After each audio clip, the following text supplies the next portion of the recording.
Cafe football. Today from Norman, the Battle of Oklahoma between the Cowboys and the Sooners. This ABC Sports exclusive is being brought to you by Chevrolet, who invites you to see today's Chevy, drive today's Chevy, live today's Chevy. By U.S. Armed Forces, it's a great place to start. By AC Delco, General Motors Corporation quality replacement parts for just about anything that moves. AC Delco, the smart parts. And by Owens Corning, our building products put your house in the pink.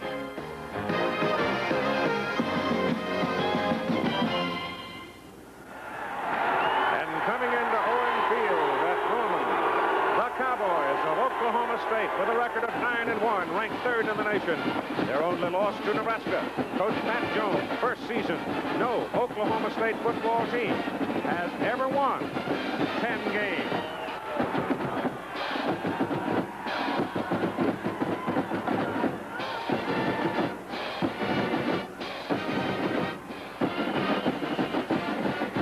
One of the great stories of any college football season is for a young man to be appointed head coach in the late spring and then take his squad, tie all the pieces together, and march his way toward the annual traditional with a record of 9-1. And Pat Jones, in his very first turn as a head coach, has done exactly that. And he has come onto the field today wearing an Oklahoma State sweater, one that harkens back to the traditions of the great basketball mentor at Oak State, Henry Iba. And now, in the red shirts, from the other side of the field, the Oklahoma Sooners are assembling to make their entry with a record of 8-1-1, ranked 2nd in the nation.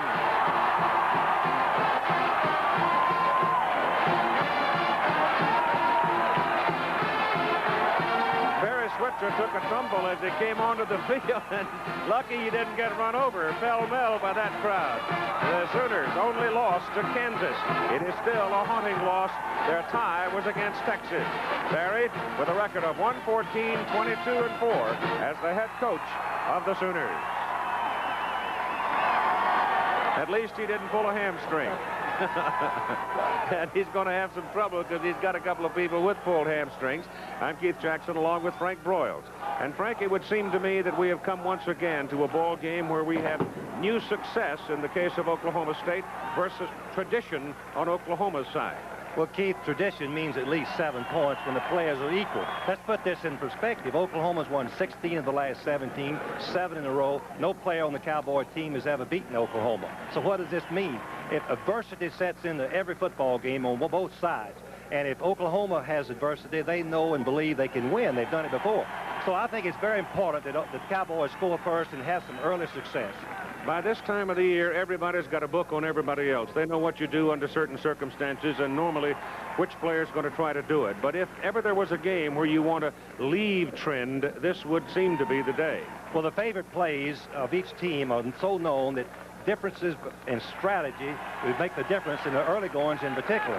I look for both teams to throw a lot on first down. Keith, they're predominantly running, but to change up, to try to get the timing away from the other team is very important. And part of that, of course, rests in the fact that both are outstanding, and I mean outstanding defensive teams.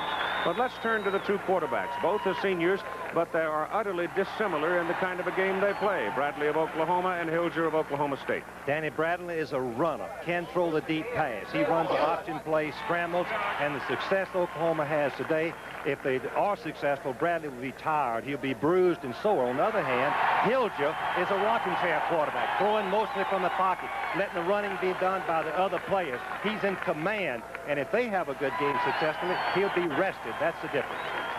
And the Oklahoma State defensive unit is not terribly big, so if the Sooners are able to control the football for any great period of time, one would guess that the Cowboy defensive unit may tend to wear down as we come toward the end of the ball game.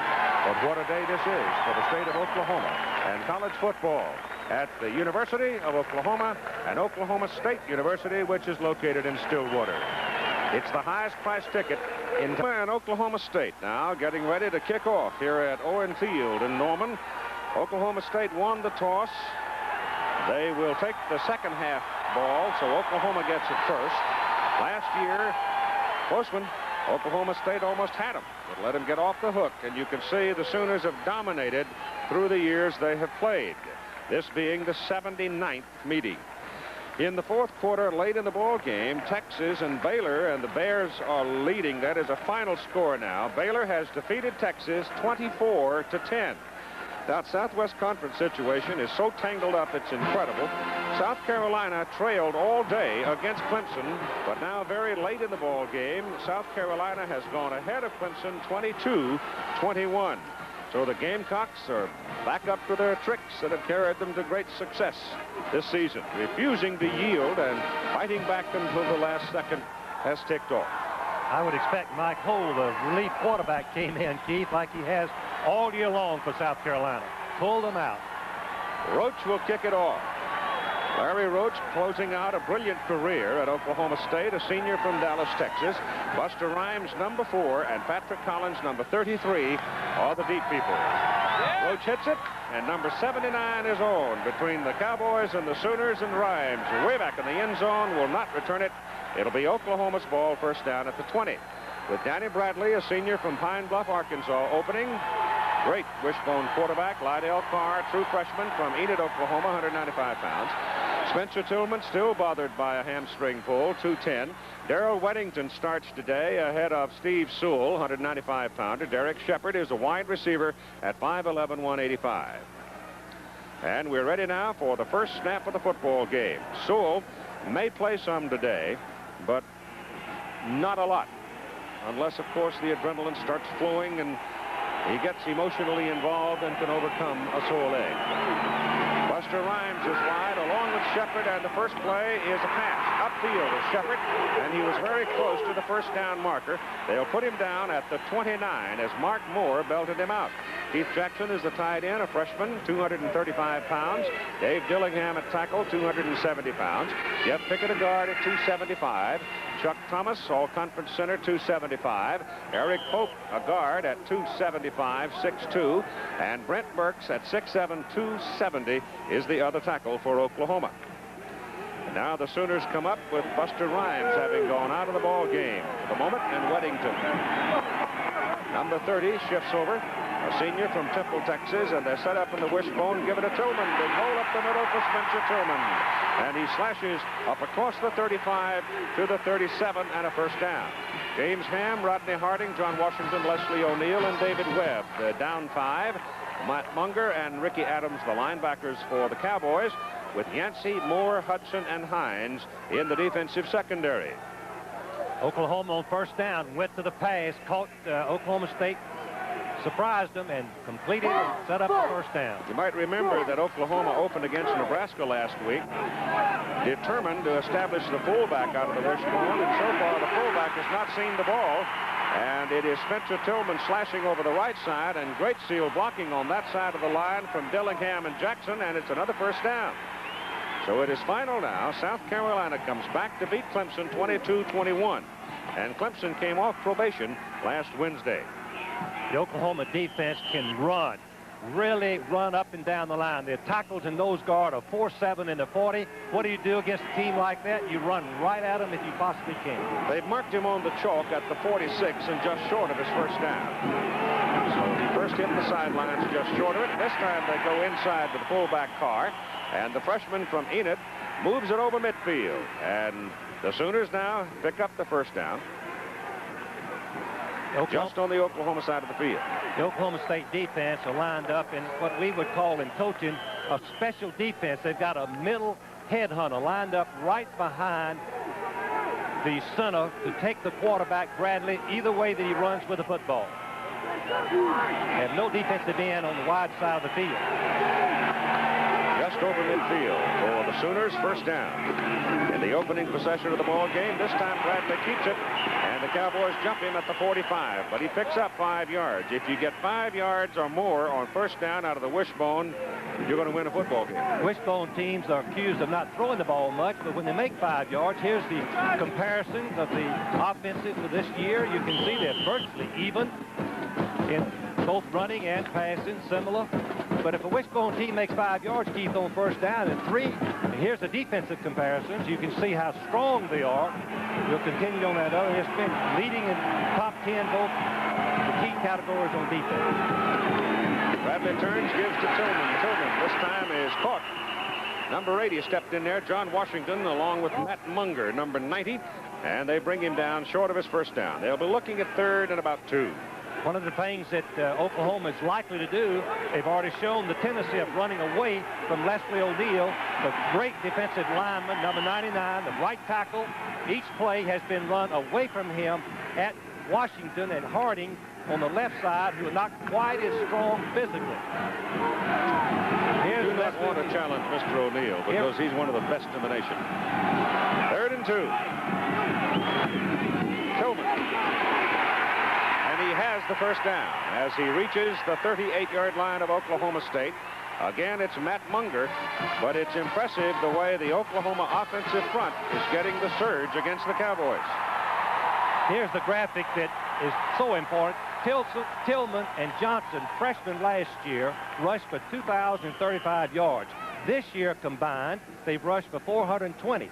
How has Oklahoma adjusted to that subpar performance? We'll talk about it a little later. First down just short of the 38 on the Cowboy side of the field.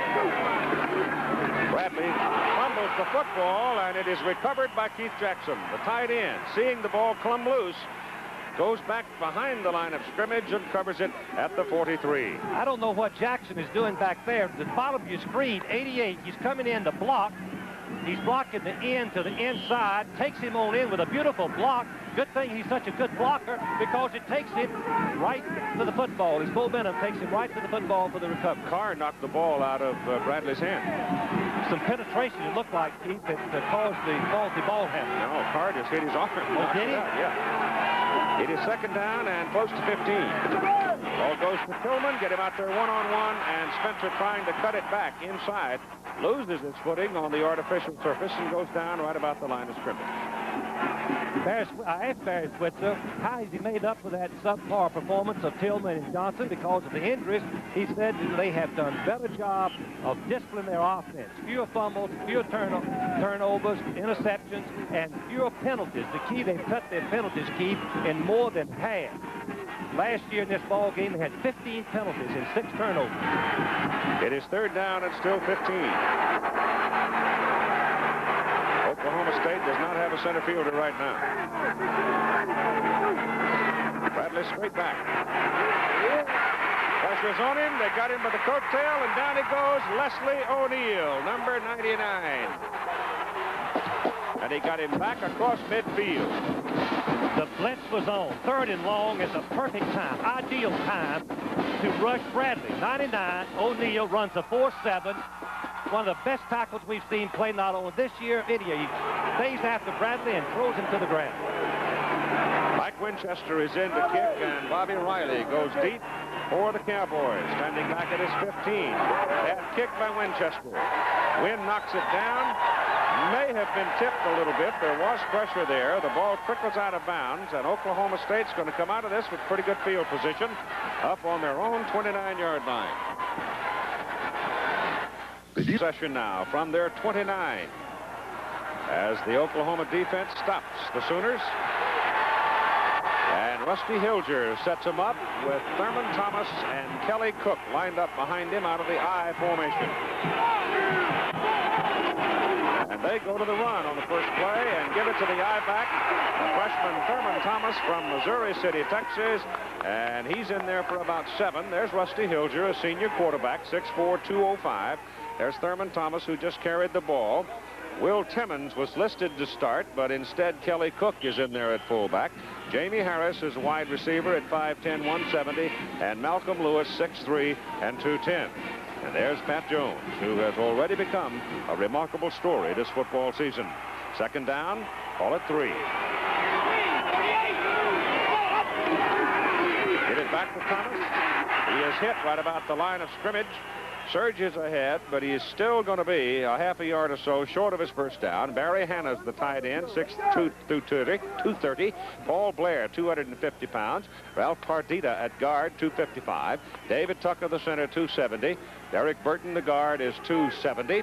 And Chuck Shanklin at tackle is 260. 3rd and 1 for Oklahoma State. Running about 38% on the season in 3rd down conversion. Quarterback Hilger to the 40, first down. Rusty Hilger is just as important to Oklahoma State's success today as Danny Bradley is to Oklahoma, but in such different ways. Now, here's the defensive unit for Oklahoma. That defensive front anchored by All-American Casillas.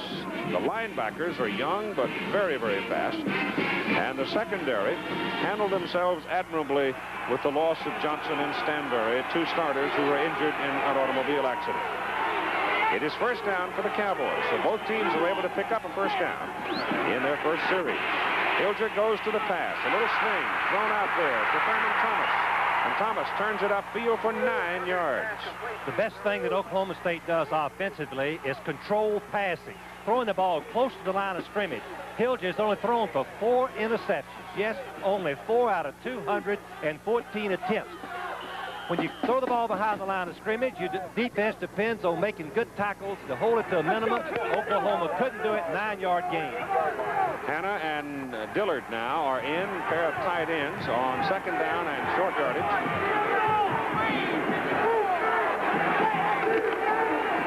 And Thomas is busy. He's got a first down as he puts it down near the Oklahoma 48-yard line for another first. And let's check in with Jim. All right, Keith, you already gave the final score in Texas and Baylor. Here is the last Baylor touchdown, a poetic statement on the Texas season. Todd Dodge looking for a receiver. Thomas Everett picked it off for Baylor, went 45 yards for a touchdown. There were just too many of these in what some thought would be a national championship season for the Longhorns. You remember in their first loss to Houston, Dodge threw 6 interceptions, and Grant Taft is now 5-2 at home in his career against Texas. No one has those kind of numbers against Texas, Chief, not in the Southwest Conference. Good. Thurman Thomas is nailed short of the line of scrimmage. Keith, that's the first time on the first down play that Oklahoma State has not been successful. Now they've got to probably go to their passing game, 2nd and long. 2nd down, 10 yards to go. Thomas has been busy, as we told you. He has had the ball on 5 of 6 OSU plays so far. We're in the first quarter, just getting underway. No score. 2nd down, 10.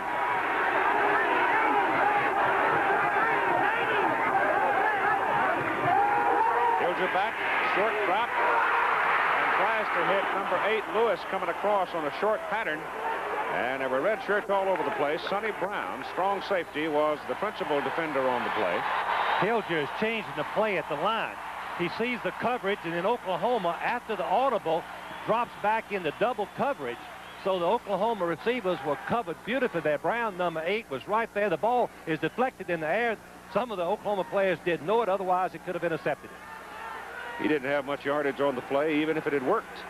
Oklahoma did a good job changing the defense.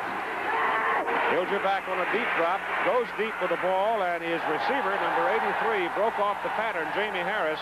He curled it back to the sidelines, and Hilger obviously expected him to cut and go, and he didn't do it. When you have a great player like Tony Casillas, number 92, and you're going to throw a pass, you always assign 2 blockers to it. You don't let the center take him by himself. Tucker, 67, cannot do it. No center can. You let one of the guards pick him up. Casillas is not going to get into play with 2 men on him like that. Gary Cooper now is into punt. Carey standing back at the 40, hits it at the 41. Left foot's a high hanger up there, and it hits the ground and then takes an Oklahoma State bounce. They'll kill it deep at the 1. A 47-yard punt. Great coverage by the Cowboys, and the Sooners will have the ball first down at their own 1. Success reflected there. Sooner coach Barry Switcher's had a couple of rough years, and I said to him yesterday, a win today would really make a big year for you. You bet it is. You know, I'm happy for our seniors and our football program and all, but Barry Switzer needed this, Keith. There's no doubt about it, and we've played well, and even if we don't win the football game, we've had a great season, and we're playing a fine football team. We beat a great one in Nebraska. We played Texas when they were 1. We've done some things this year a lot of people didn't think we could, and so we're satisfied. Keith Barry is a great communicator, motivator of his team. His players love him and play hard for him. All right, let's talk about field position now. The Sooners are forced to start from their 1 as a result of Cooper's kick and the Cowboys downing it. And Thurman Thomas was the man who downed it. They are forced to be conservative here as they give it to Carr, and he wedges out for a yard, and that's all. But a mistake here could be deadly. Keith, as you mentioned, they have to be conservative here. The triple option is not the play you want to run. You don't want to be pitching that ball behind your goal line, so they've got to go to a different style of play, an auxiliary offense where they're handing the ball off, trying to hammer it out of there. They've got Jackson in at tight end along with Tim Randolph now, so they've got the power guys in, and they give it to Carr, the fullback, and number 44 steps right up in there and belts him, Mark Moore. There was no gain on the play, and again, Jim Lampley.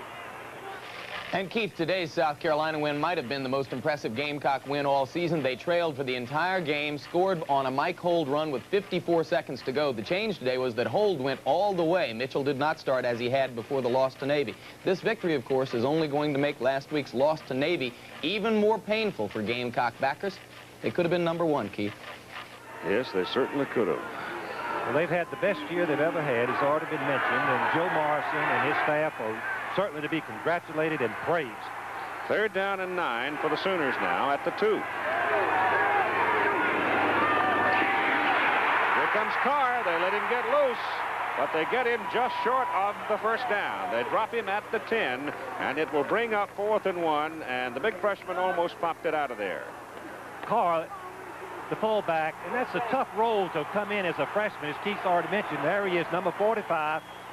Playing that very important role of the fullback in the wishbone, making yardage up the middle, taking the pounding, the beating that he does on virtually every play. All right, now Winchester had a 40-yarder, his 24-yarder, his first kick today, and he's standing in his end zone. The snap was high, the pressure was on, but he gets it out. He's averaging right at 40, and he kicks well upfield to the 48. A 39-yard punt with no return on it. And so Winchester does a pretty good job this time kicking out of his end zone. But still, it's good field position for Oklahoma State.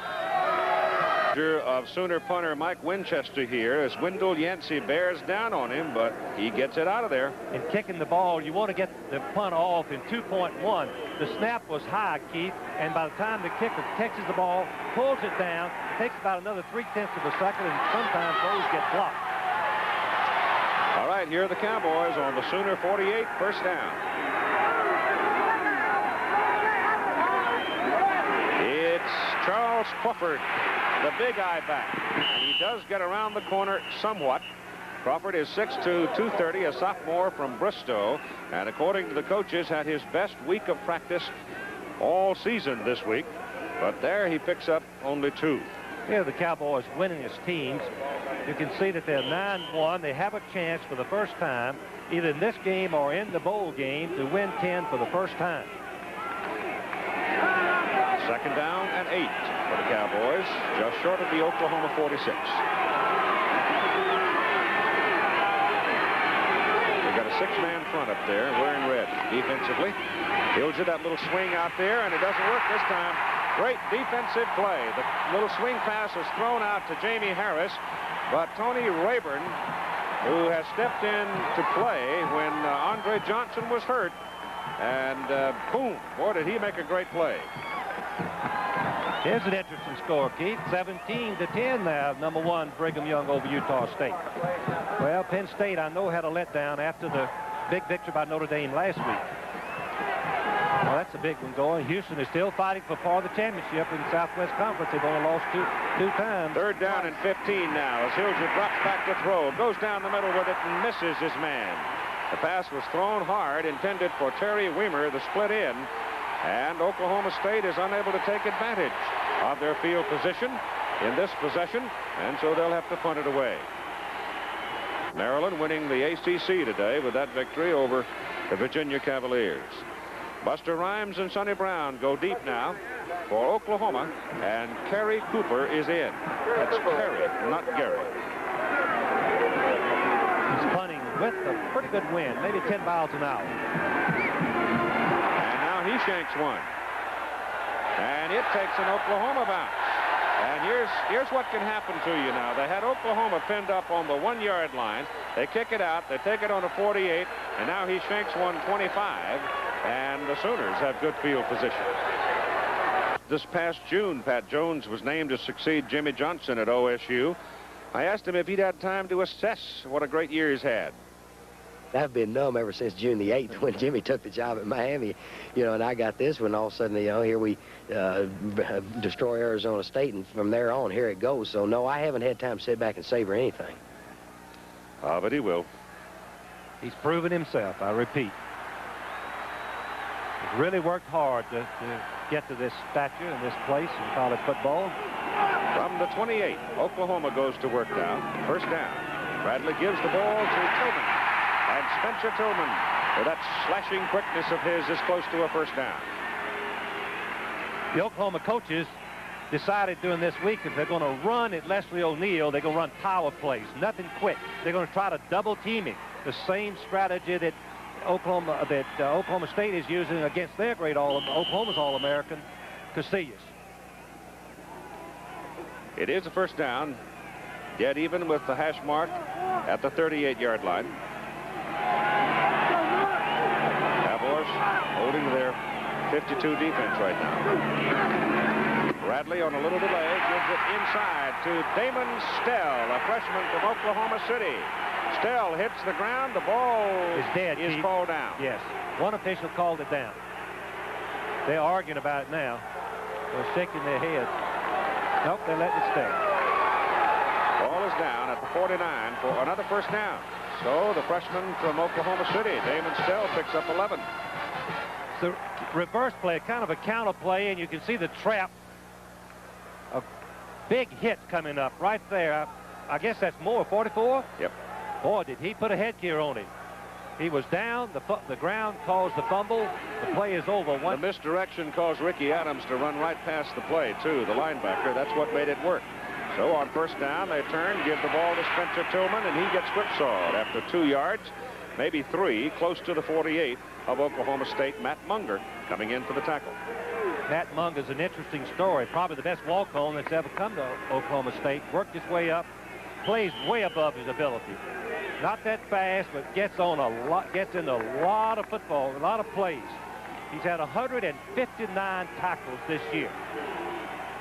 You can see how he reads, reacts, and makes the tackle. Second down and 7.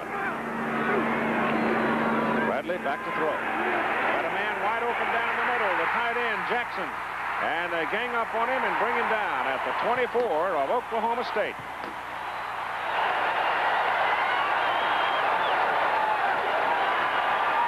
A little bootleg fake. Bradley fakes to the halfback, rolls out, and finds Jackson, the tight end, in behind. When the linebackers are playing the wishbone, they're up close. Also, Hines, the free safety, was over-covering the wide out, leaving the middle wide open for the reception.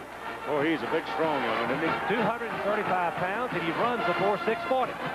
And it's first down Sooners at the Cowboy 24. Bradley gives it to Tillman. And somebody, I think maybe he might have tripped over one of his own people as they started to make his cut. One of the linemen, Eric Pope, had lost his footing and been shoved back, stuck out a leg, and Spencer tripped over it. Auburn and Alabama will open our activity next Saturday at noon Eastern time, and Florida State will follow from Tallahassee at 3:30 Eastern time. And next Saturday, we're going to have an ABC viewer telephone poll, and the question is this, and since everybody seems to be arguing about it, does BYU, playing out in the Western Athletic Conference, deserve to be ranked number 1? Hillman is out. Patrick Collins is in for the Sooners. The ball is given off to Ledbetter, number 20, and Jerome Ledbetter runs it for a first down near the 10. Dillingham and Pickett just opened up the hole. Oklahoma State was in a crazy defense. They're going to run right over the right tackle. Munger, number 90.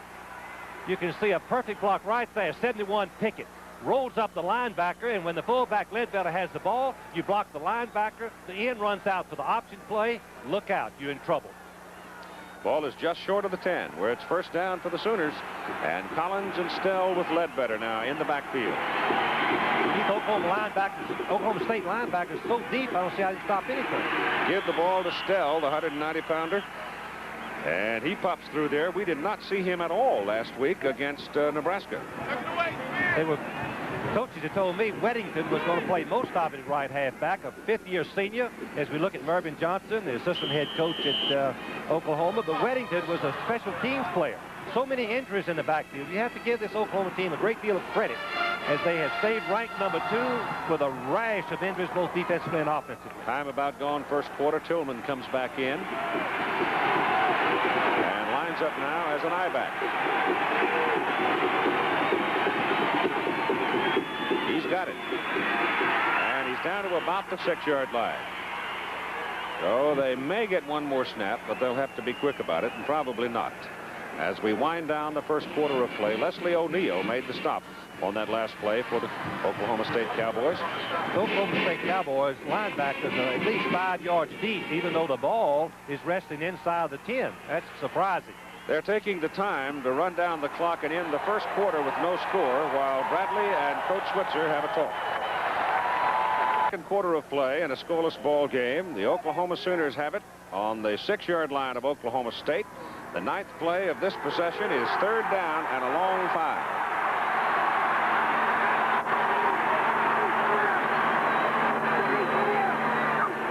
Danny Bradley back to throw. Into the end zone. Man open. Jackson. Touchdown Sooners.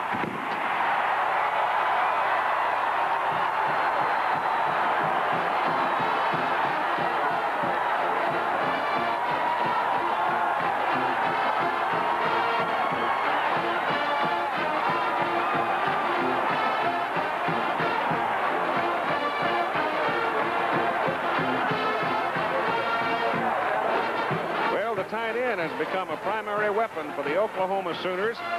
People have been warned and cautioned and urged not to bring oranges to throw out onto the field, but all of that urging has been wasted because they have just bombarded the field with oranges. They were checking them at the gate, trying to stop them from bringing them in. So there's the first fusillade. Maybe they don't have too many. Here's the extra point try with Tim Lasher, sophomore out of Plano, Texas. The holder is Kyle Urban, a freshman quarterback. Kick is up and good. So at 14 minutes and 56 seconds to go in the first half, 7-0 the Oklahoma Sooners as they go 72 yards. And you go back to that exchange of punch where Oklahoma gained 21 yards on the exchange, and they took it from there. 3rd and 5, play action. How the Oklahoma State defense was fooled, I'll never know. 3rd and 5, passing down. You can see how wide open Jackson is, has good eye concentration, looks the ball in, catches it for a touchdown.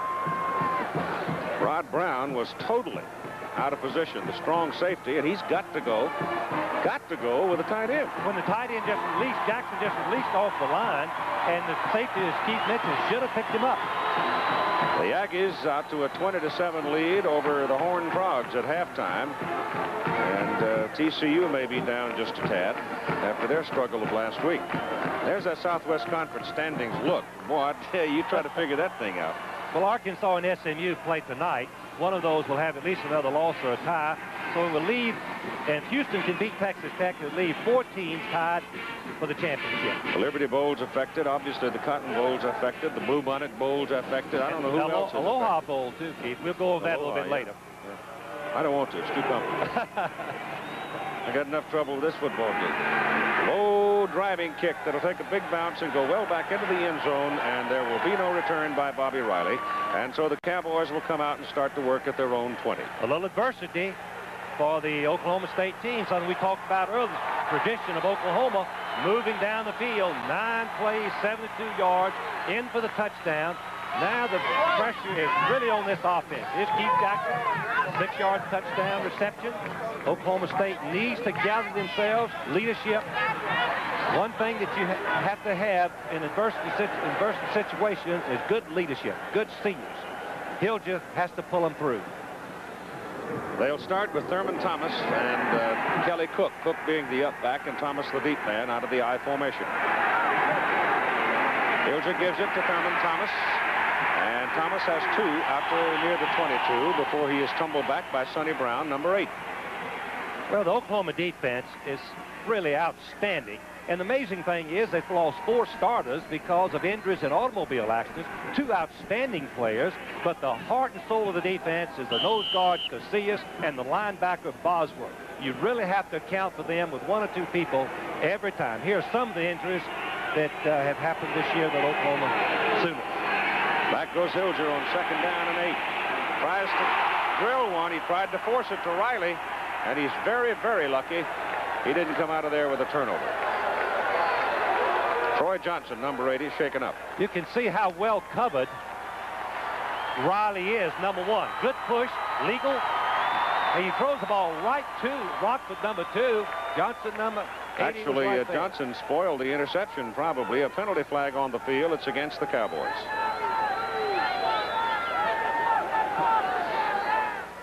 John McClintock is the referee. Shorten things out. They're the other gentlemen working the game today. They use 7 in the Big 8 Conference. I wish everybody did. The 7th official is primarily to watch the tight end. Holding on the offense. It is still 2nd down. To watch the tight end, Keith. The way the officials operate, the tight end is just not covered by the other 6. Someday we'll probably have 11. I hate to see that day. Look at Pat Jones. His team hadn't had much success. You get 11 officials, you'll have 7-hour ball games. I want to tell you, I voted for 4. 2nd down and 20. Actually, 18. Hilger gets it down the middle. He's got a man wide open, and the gain is good for a 1st down as number 82. Or is it 92? It's 82. Barry Hanna brings it upfield. The other tight end is 92, but that one was Barry Hanna. How can the receiver be so wide open? The linebackers, you can see 44 and 42 are held by the fake. They go all the way to the right. Now the quarterback, Hilger, who's experienced, 5-year veteran, comes in with the ball to Hanna. 8 Brown finally brings him down, but not before the 1st down. Linebackers cannot cover that play. Safety's got to help out. So both tight ends now have taken a major role in the offense. Oklahoma leading 7-0. Give the ball to Thomas. That was a mistake, because he is buried at the line of scrimmage. Again, Jim.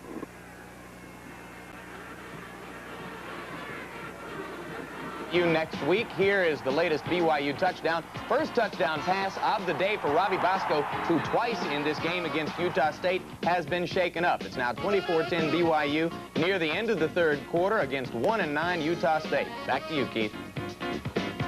Okay. Still about 10 for Oklahoma State as Hilger drops the throw. Good protection.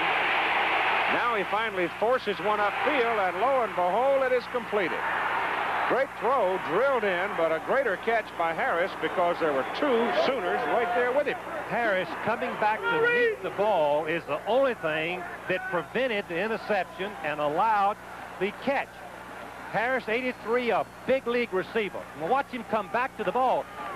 If he hadn't, it would have been intercepted, I believe, by Rockford. Brown right there also. Hilger again, quarterback showing his experience. 1st down for the Cowboys at their 47. Hilger dumps it. Pressure was on him. And number 61 was the guy who was really giving him the business, Mike Aljo, and Mike now is hurt. Here's 92, the All-American nose guard. Watch how many people Oklahoma State assigns to be sure that Casillas, who has 11 sacks, first the center, they got the backs right there waiting on the fullback. Porter's right there. They're not going to let him through. Casillas is going to be tired, Keith. Aljo is the man hurt, and Mike was the one who came through with all the attention being paid to Tony Casillas. Somebody else has got to have less resistance, and that time it was Aljo. 7-0 Sooners. The Oklahoma sideline, they've just taken Mike Aljo over here to the bench. The trainers are working on him even as we speak. Mike said he could feel it pop on the inside of his knee. They're going to put ice on it right away, Keith, try to keep the swelling down. They are examining it, but it's bad news when they say you can feel it pop on the inside. Well, we know that feeling, don't we? Well, you ought to be happy today. Your Terps won again. Great job by Bobby Ross. 2nd down and 10 as Hilger sets it up to throw it deep. Gets it off. He's overthrown his mark. Malcolm Lewis, he pumped it once. There was some pressure from the blind side coming from, looked like Tommy Flemings. And then he tried to unload it deep down the middle for Lewis, who has good speed, and Malcolm could not get to it. We're featuring Casillas because number 92, because he's one of the real great players in America. You can see him fight through the double team block and grabs Hilger by the ankle. Then Hilger gets away from it and throws the ball, but I believe having to move over to the right forced him to overthrow the open receiver.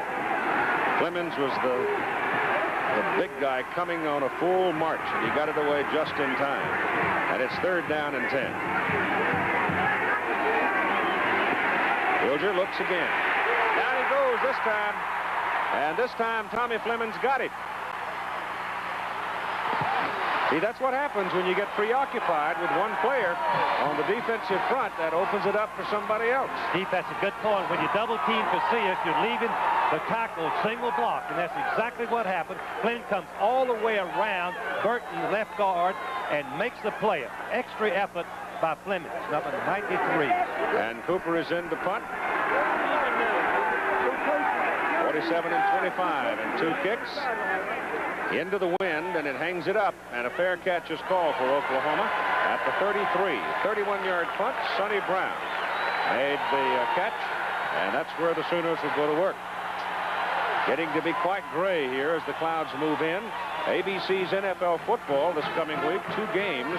The New York Jets will go to Miami next Monday, and of course the Dolphins are already in. The Jets are still in the hunt.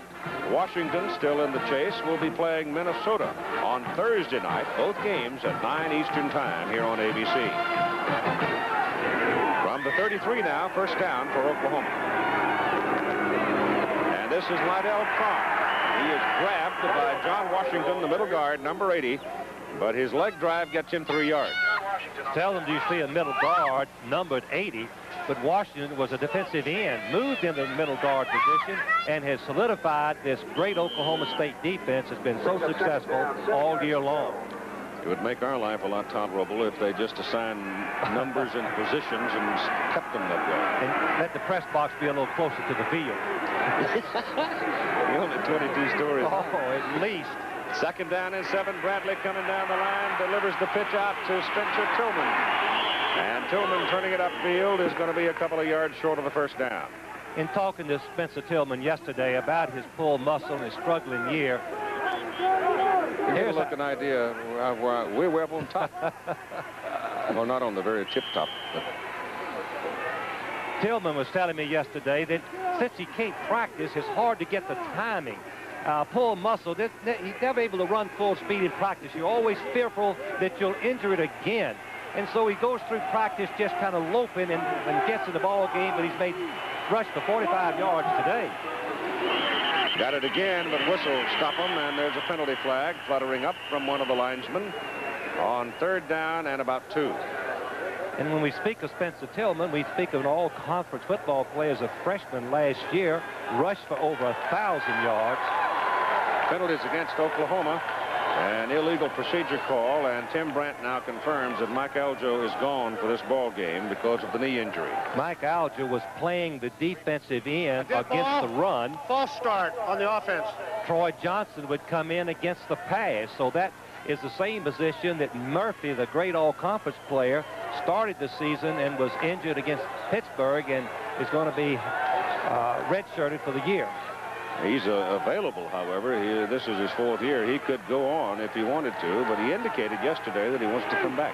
Well, he had 2 years of all-conference, sophomore and junior. One of the fine players in this Big 8 conference.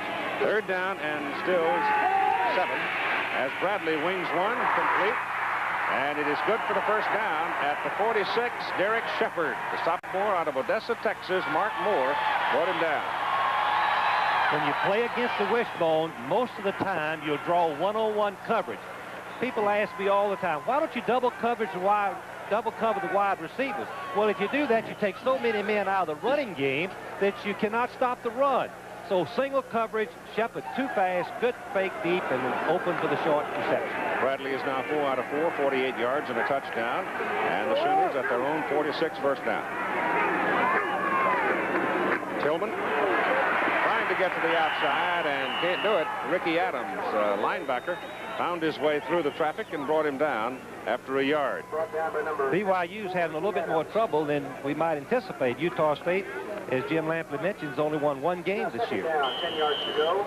Mike Cole, isn't that something? Mike Cole is a junior college transfer.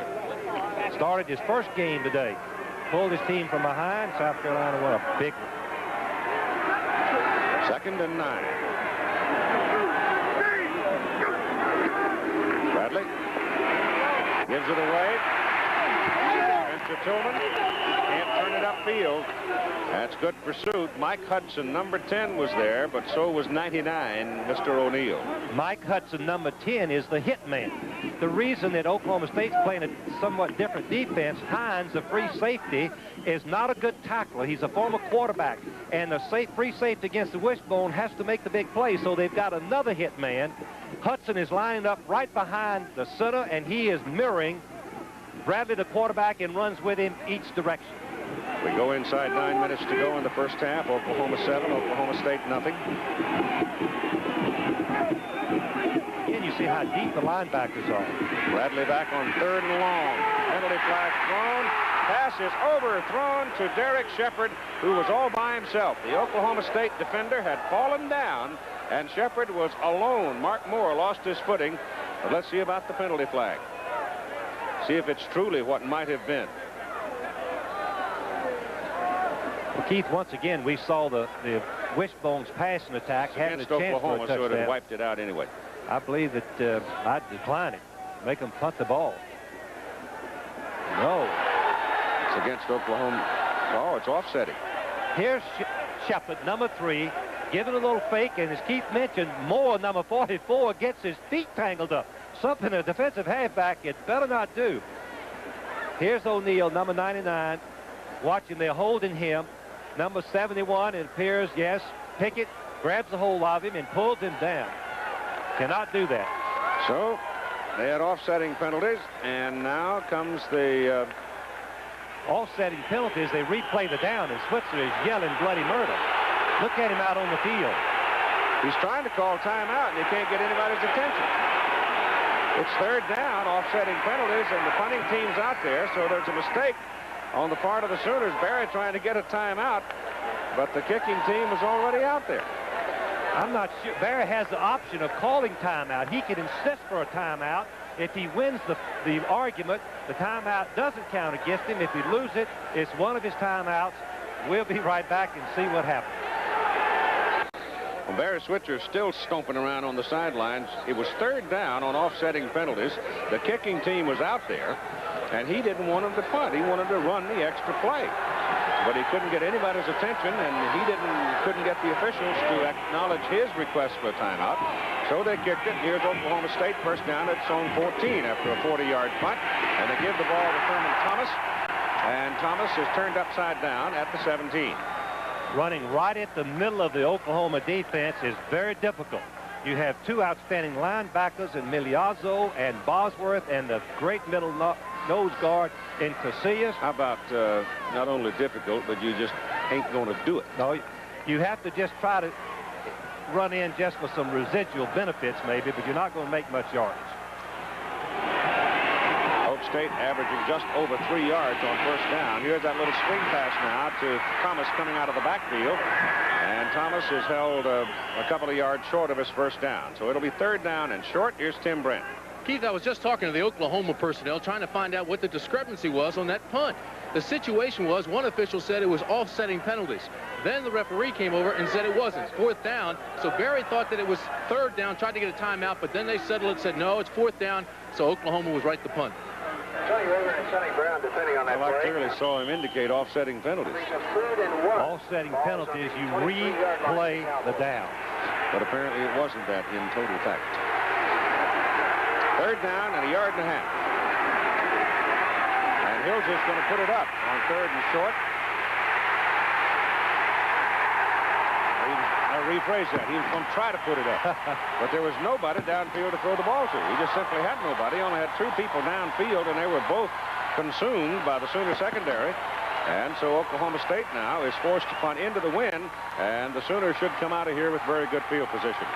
Watch Casillas, number 92, use his hands. He is some physical specimen, 270 pounds, but he wants to be a dominant football player. The coaches talked to me yesterday. They said the thing that makes him great, sets him apart from others, is he wants to be great. Kerry Cooper now punting deep out of his own territory, and he hits a bad one. He may get lucky, though, and get a bounce, and he does. So he hit a knuckleball upfield, a bit of a tail dragger, and sure enough, he got a good bounce out of it, and it rolls all the way to the Oklahoma 26. To footnote some of the comments that have already been made about Tony Casillas, let's turn to his coach, Barry Switzer. Well, I said earlier, and I say today, that we've had two great dominant college football players here. Leroy Selman was the first pick in the draft his senior year and was the best player in college football. He is the only better player that we've had better than Tony Casillas, and Tony's eligibility is not over with. He might be the #1 player pick next year. He is a dominant college football player. He's resting now as the offense comes to the field. First down from the 26. Give the ball to Tillman. And Tillman over the right side. And the man that spoiled the play, really, was Matt Munger, number 90. As he went through the traffic, though he was knocked down, he grabbed Tillman's leg as Spencer went by. Gain of 3.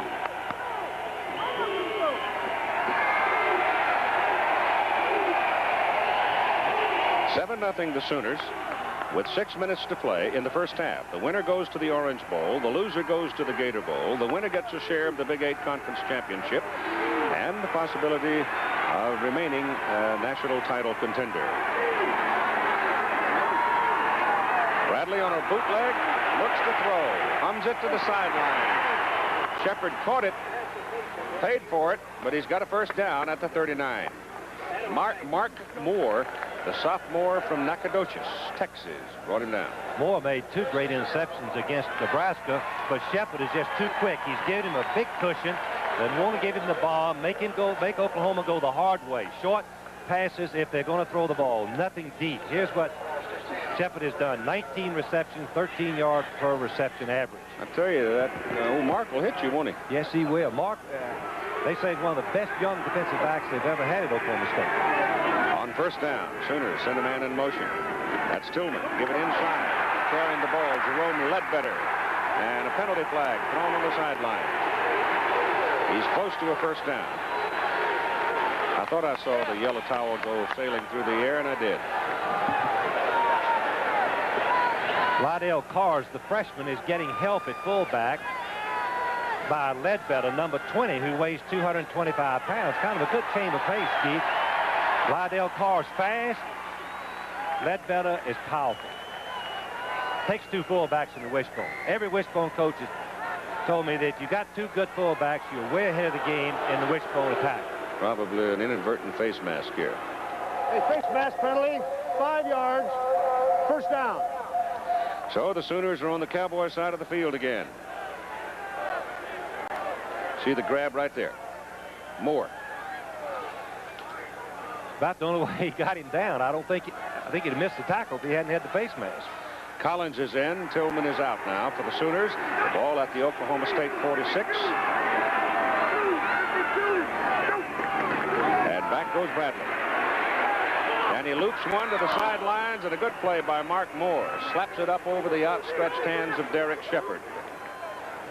Moore made a great play on Shepard. Good call is to go out and up, and that's what Oklahoma had done. Let Shepard fake out the pass he'd completed twice to see if Moore's ready to bite on it.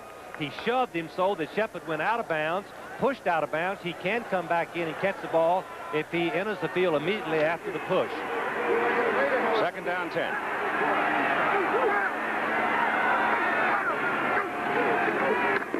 Tillman. He's a good one. He goes down to the 35, and a Sooner first down. He was patient once he got out there on the corner. He waited long enough to get a read and got his yardage. Tillman, now, remember, rushed for over 1,000 yards as a freshman. You can see that, and he's been hurt most of the year, just had over 300 yards coming into this ball game. But there he protected the ball, something that the old Oklahoma teams of the past didn't do, Keith. They didn't worry about just running the ball. Now they're disciplined to protect the ball. That's a good day going here for Spencer. Yes. He's very pleased. He's been struggling all year with that injury. Bradley back to throw on first down. Down the middle for Keith Jackson, and he dropped it. He had it. He was all alone.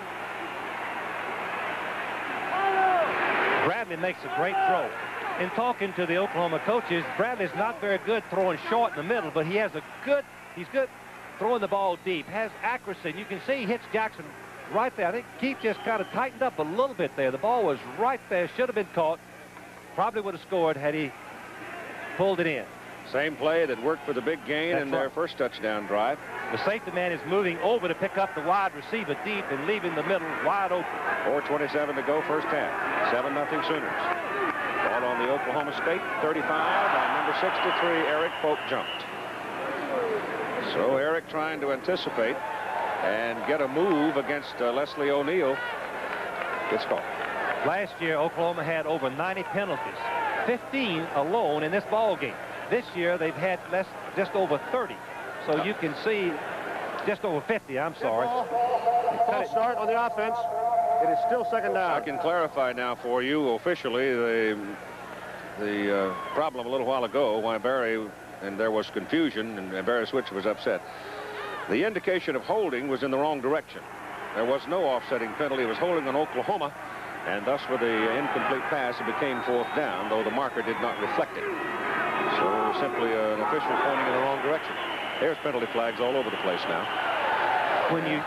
Keith, when you offense uses a lot of shift and motion, it's really tough for the lineman to sit in their place there while you have a lineman like O'Neal getting ready to rush.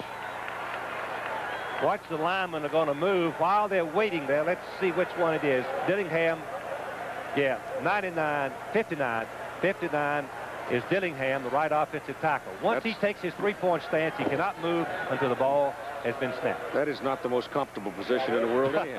He was back on his haunches waiting to make that block on Harding, number 42. So now you come all the way back to the 45, where it's second down and 20. And Bradley wanting to hustle away on a scramble. He saw O'Neal coming, but big old Leslie stuck out that hand and just took the little fella right on down. O'Neal has that trait that makes him a great football player. Quickness, how quick he comes off the ball. He never gets stuck on the block, uses his hands. That's the #1 technique of the lineman. Never get stuck on the block. Push him away once you see where Bradley's going, and he does. Separates from the blocker. Number 69. Yeah, but look how far he rode Burks back. Now, Burks is 270 pounds, 6'7", and O'Neal ran him back 10 yards. Right into the quarterback, Bradley. So they're back in midfield, where it is third down and 25. And Bradley again straight back. And they got him again. Number 91 does it this time, Warren Thompson. Warren Thompson is a great athlete. Junior college transfer, but he runs a 4.5, Keith. One of the fastest players on the team. He has not been there except this spring. He's substituting for Webb, and he made another big play. Winchester is in for his fourth punt of the day. And Riley goes back now as the Oklahoma State defensive unit really asserted itself. Again, pressure, and they're going to call a roughing the kicker. They knocked Winchester down. Two Oklahoma State Cowboys came in. They got a little bit tangled up, and Harry Roberts, I think, was the man who knocked him down. Keith, if I'm right, he incidental roughing is a 5-yard penalty. I think you're right. Roughing is 15. 15-yard penalty is now first down, and they had fourth and what, 30? At least 30 yards. See, now his foot's down. No, he had his foot down, Keith. You're exactly right. He now is another football player once he has time to regain his balance. Now we've got to see if it's a 5-yard penalty. It's not a first down. I believe I'm right on that. If it's 15 yards, it's an automatic first down. I haven't seen that call this year. They've just changed it. Running into the kicker. It's a 5-yard penalty. The penalty is refused. It'll be Oklahoma State's ball. Let's go back and see the sack by Thompson. Coming from the backside, He gets the break on Jackson. Number 88 is trying to block 91. Watch the hands, and now watch the 4.5 speed of 91 Warren Thompson as he look at the hands. That's a little bit illegal right there. I don't see how Thompson got away from the hands, but he sacks Bradley for the loss. I don't understand why they refused the penalty. They refused the penalty because of the good punt. They figured at 5 yards they'd have to kick the ball again, Keith. Well, the punt was only 38, and Oklahoma's sitting out on the 20. Oklahoma State's on their own 23. There wasn't much advantage to refusing. You're right. They just didn't want to snap it again, I guess. I guess not. To the punter. 3 minutes to play in the first half. 3. Charles Crawford and Kelly Cook now line up in the I formation for the Cowboys. 7-0 Sooners lead in this first half. And Rusty Hilger sets him at quarterback. And gives the ball to Crawford. And Crawford won't have much. Richard Reed, the first one to get there. And help from Casillas, the nose guard. Great play by the defense. Doubleheader for you next Saturday here on ABC. Auburn, Alabama, 12 Eastern time. Auburn with a win goes into the Sugar Bowl. And Florida State will follow at 3:30 Eastern time. And Florida denied entry into the Sugar Bowl by the Executive Committee of the Southeastern Conference this past week.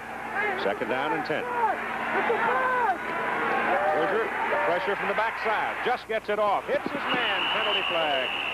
Caught by Jamie Harris.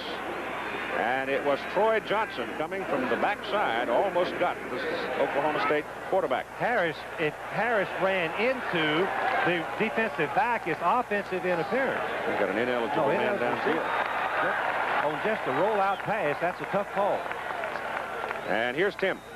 Keith, the battle cry down here on the Oklahoma State side of the field is composure. The coaches want these players to maintain their composure. You mentioned the psychological advantage the Sooners have, and I think everybody on this side is aware that they lead the series 60-12-6. But they are concerned because they're so excited. They are really fired up for this game. The coaches think that the emotion gets in the way of concentration, like we just saw on that penalty. They want them to maintain their composure, execute. They think the game plan is sound. One of the hardest things in the world, though, in front of 75,000 people in a ball game with such high stakes. Let me make one other point. And you are talking about 18, 19, 20-year-olds, too. The Oklahoma defense is another problem for the Cowboy offense. Just a small. Yes, sir. 3rd and 15. This is Crawford. And Crawford, the big back, he weighs about 230 pounds, and he does not get back to the 20. They belt him out just short of the 20. Brian Hall, who made that big play in the Nebraska game last week for Oklahoma State, and Troy Johnson. That's our halftime show for you. Keith, Bowl rundown is like a fantasy land. It changes hourly. Two outstanding defensive teams.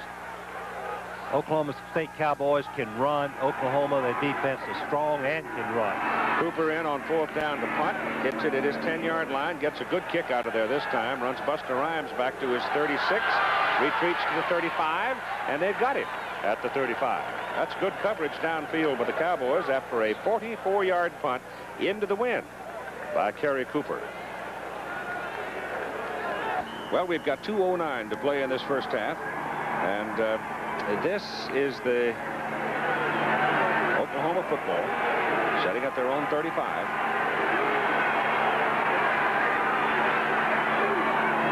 And Danny Bradley sets him up and goes to work. Wants to throw it. Going deep with it. Downfield intended for Shepard. And Shepard begging the case. Wendell Yancey with him. And no flag. So the pass is incomplete.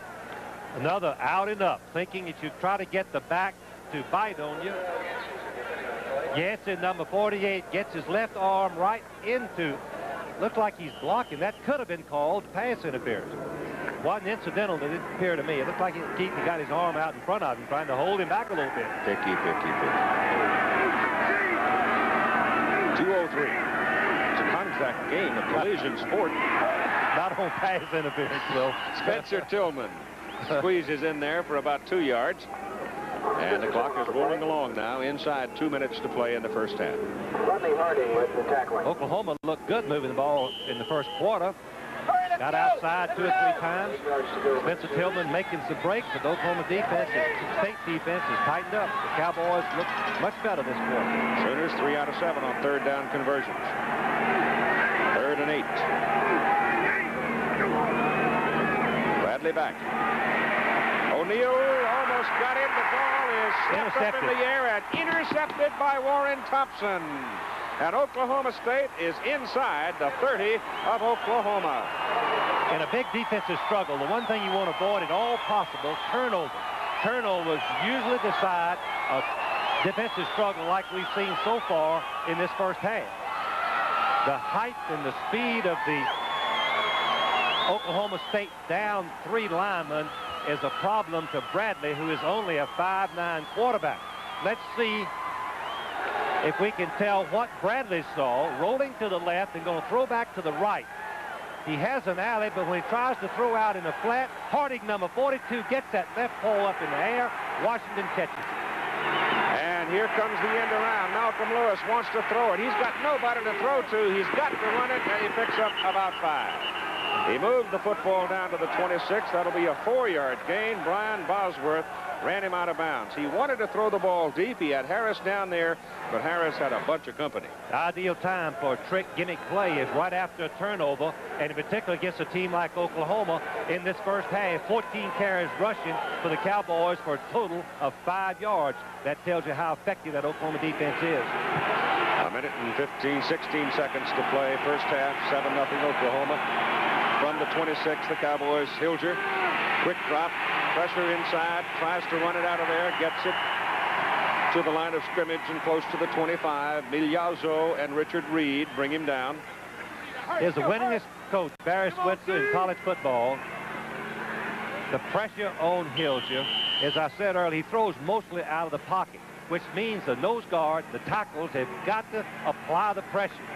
Now, Casillas is only being blocked by one man, the center, and you can see what a great charge and closing that Casillas had in that play. Hilger back to the pass on 3rd down and 5. Throws it to Thomas out of the backfield, and Thomas has a first down for the Cowboys at the Sooner 15. And Pat Jones wants a timeout if somebody will look at him.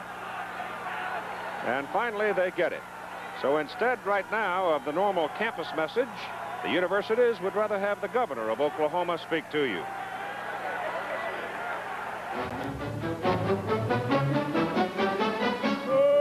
Though fierce competitors on the football field, Oklahoma State University and the University of Oklahoma are teammates in the culture and economic development of our state. Building on each university's academic strengths, world-class research and education centers being constructed at each university focus on 2 of the world's pressing problems, energy and food. A dynamic partnership by the state and private donors provides $100 million for OU's Energy Center and OSU's 21st Century Center for Agriculture and Renewable Natural Resources. These centers will expand Oklahoma's economy and move the nation forward in the age of high technology. Oklahoma, a great place to get an education. Oklahoma, Oklahoma, O-K-L-A-H-O-M-A,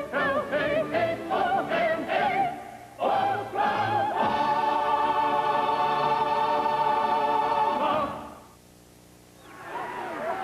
The ball is just short of the Oklahoma 16. Possession of the Cowboys. Oklahoma State, first down. Trailing 7-0. Hilger back, 36 seconds as the clock goes. Pass is thrown through the hands of Barry Hanna, the tight end. Clock stops now with 32 seconds. The 2 coaches, this is a critical situation right here, threatening Oklahoma State. The Cowboys need to pick up something here as Hanna gets shoved by both linebackers, and the ball is thrown a little bit hard, didn't you think, Keith? Yep. And a little bit behind him. Hanna could not hold it. They've only got at most 3 people as receivers, though. Back goes Hilger again on 2nd down. There's pressure coming from the other way, but he runs away from it, gets it off, and the clock is rolling along. 20 seconds, and now they stop it. He's close to a first down with it, depending on the spot. The spot looks to me like it's just outside the 6. And Oklahoma State now will spend another timeout. They have 1 left. Misdirection passes. And then you have the quarterback dropping back and then rolling out. That's a call play. As you see, the linemen are out here to pick him up, but the receiver that he wanted to throw to deep in the end zone, Riley, had slipped down. Hanna comes back and catches the ball. Give Rayburn credit now. Rayburn's a big, strong guy, 6'3", 195, and he takes on Hanna, who's 230 pounds. And, I mean, Hanna didn't advance a single millimeter after he caught the ball. Rayburn is a headhunter, and you can see that he tackled him up high and knocked him right down. Rayburn, just a sophomore, but really a tough, physical football player, taking the place of Stanberry, who was injured in an automobile accident. They are short of the first down. They'll be looking at 3rd down and less than a yard, or got a part of a yard, I guess it is. Oklahoma State has only 1 timeout left. Well, if they get their first down here, the clock will stop. The clock will stop. They get the first down as Thomas goes all the way to the 1. And you've got 17 seconds to play in the first half. And they call timeout, Chief, even though it's the first down. They're going to talk about it. 2 plays. And why would they not save the timeout for a field goal try in case they needed it? Macho time. We're going to stick it in the end zone. Well, they're 1 yard away. We remember the goal line defenses in the 4th quarter Oklahoma used against Texas to save a tie and also against Nebraska to save a victory. So Oklahoma believes they can stop them right here. And that, again, is that tradition, Keith, that we talked about early. Oklahoma defense has prediction. 17 seconds. They want to call 2 plays in the huddle. Rusty, tell the guys hold up and throw that ball out of bounds. Throw the ball, yes. deep ball out of Tell bounds. them to get lined up wide on the second. They're going to try 2 plays, but you mean to tell me they're going to throw the ball? No, Keith. They're going to run on first down. And then if they don't score, they're going to line up real quickly and throw it out of bounds and stop the clock. You're exactly right. They should have saved the timeout as the clock was going to be stopped on the first down. They had plenty of time to get up and run a play before the clock started again and save the timeout. Glad I'm up here. Yep. But in the heat of the battle right here, Kelly Cook, the fullback, has not seen the ball today. If he doesn't get it here, Thomas leaps. All right, now you watch the clock roll along. They got that big stack there in the middle. Oklahoma has to uncover, or the officials will stop it. They stop it with 4 seconds. In other words, and they could penalize. Oklahoma unnecessarily stays on top of the ball. It is an unsportsmanlike conduct.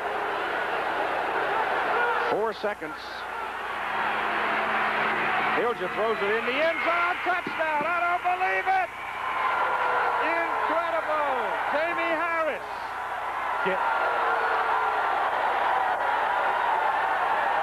That's incredible. It's a sensational play. Here again, the senior quarterback, Rusty Hilger. Been there 5 years. Played 3 years. His team has gone to a bowl all 3 years. He tried to throw that ball in such a way that if Harris couldn't get it, it would go incomplete, I guess. But the Harris clock had run out. But the clock had run out. He didn't have a chance at a field goal. Roach trying to tie it up. And he does. So, here's old Mo going to the clubhouse wearing white. One of the most dramatic plays that we've seen this year. Barry is complaining to John McClintock about something here.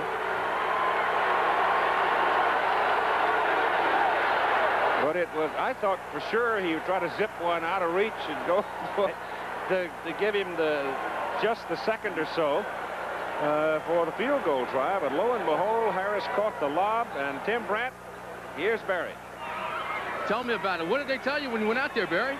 Oh, he said they weren't getting up off the ball. He had called timeout. No wonder they couldn't get off the ball. There's 22 people piled up on it. Called timeout with 4 seconds left. They had no timeouts. All right, now tell me about the other one now. There was controversy before when you went there on 3rd down. It looked like you were going to punt, call timeout. Then they said the penalty was... No, they said it was offsetting penalties, and they had 3rd down on the yard marker over here, and they didn't tell them to change it. So we don't know whether it's 3rd down or 4th down. That's why I want timeout to ask them. All right, Barry. Good luck the second half. Well, you can hear the crowd. 7-0 or 7-7 is our score. We'll be back with our halftime activities after this commercial message and a word from our local station. All right, we want to show you the touchdown play here before we go to our cutaway here. Now watch Hilger. He takes that one step and throws this lob in the corner, and Harris goes in behind Rayburn and pulls it down with no time remaining on the clock. It's the fade pattern, the favorite play in college and professional football. Go to the boundary, lay the ball over the outside shoulder, perfect throw. Only one place is the ball going to come down where Harris, 83, has the chance for it. Okay, now I'll do what Timmy was trying to do a while ago. We'll be back with a halftime after this commercial message and a word from our local stations. Coach, at OSU, and the first thing I'm going to ask you is what adjustment did you make? They ran the ball on you the first quarter, then you shut them down. Well, Tim, we're playing with a bonus man in the middle. They're running the alley on the option, hoping that we can prevent the big play on the pitch or the keep. And it is a little bit soft up inside. We just got to be a little bit patient and hope they get impatient on things. Did you second-guess yourself at all about calling that time out there? Well, I thought we were a little bit rattled at the time. I kind of wanted to get everybody settled down. Hilger did a great job of getting off the thing and getting them up. And, you know, we saw that the corner was coming off, so he just dumped it out, and there it was. All right, Pat. Good luck the second half. Keith, back up to you. You don't think he had wound up? Keith, did I interpret him to say that he was going to throw the ball out of bounds, but when he saw the opening, he led the Harris to the touch? That's a great play by Hilger, the quarterback. Ball rolled off the tee. Lasher didn't whip it. He pulled away from it, and they'll do it again. That was almost a Charlie Brown move there as Tim come in there and the ball rolls off and he gives it a whale at it and misses it. He turned upside down. Wind is a little gusty and getting cooler. And the prospect of rain exists, but so far I think we may be able to dodge it. Now here's the kickoff by Lasher. And it's Riley backing up in the end zone. He will not return it. He had to go about 6 yards deep. Here are the two touchdowns now. Here, the first one put on the board by the Sooners as Danny Bradley throws it to Keith Jackson, the tight end. Play action pass. Look how wide open Jackson is. Safety man should have been there covering him since it was 3rd and 5. The Oklahoma State touchdown was a remarkable thing. Hilger was going to throw the ball out of bounds and saw the receiver going deep and changed, according to Pat Jones, and that looked like what he did and laid it right in the red basket for the touchdown. And we're even at 7-7 with the first snap of the second half. Hilger sets him up, turns and gives the football to Thurman Thomas.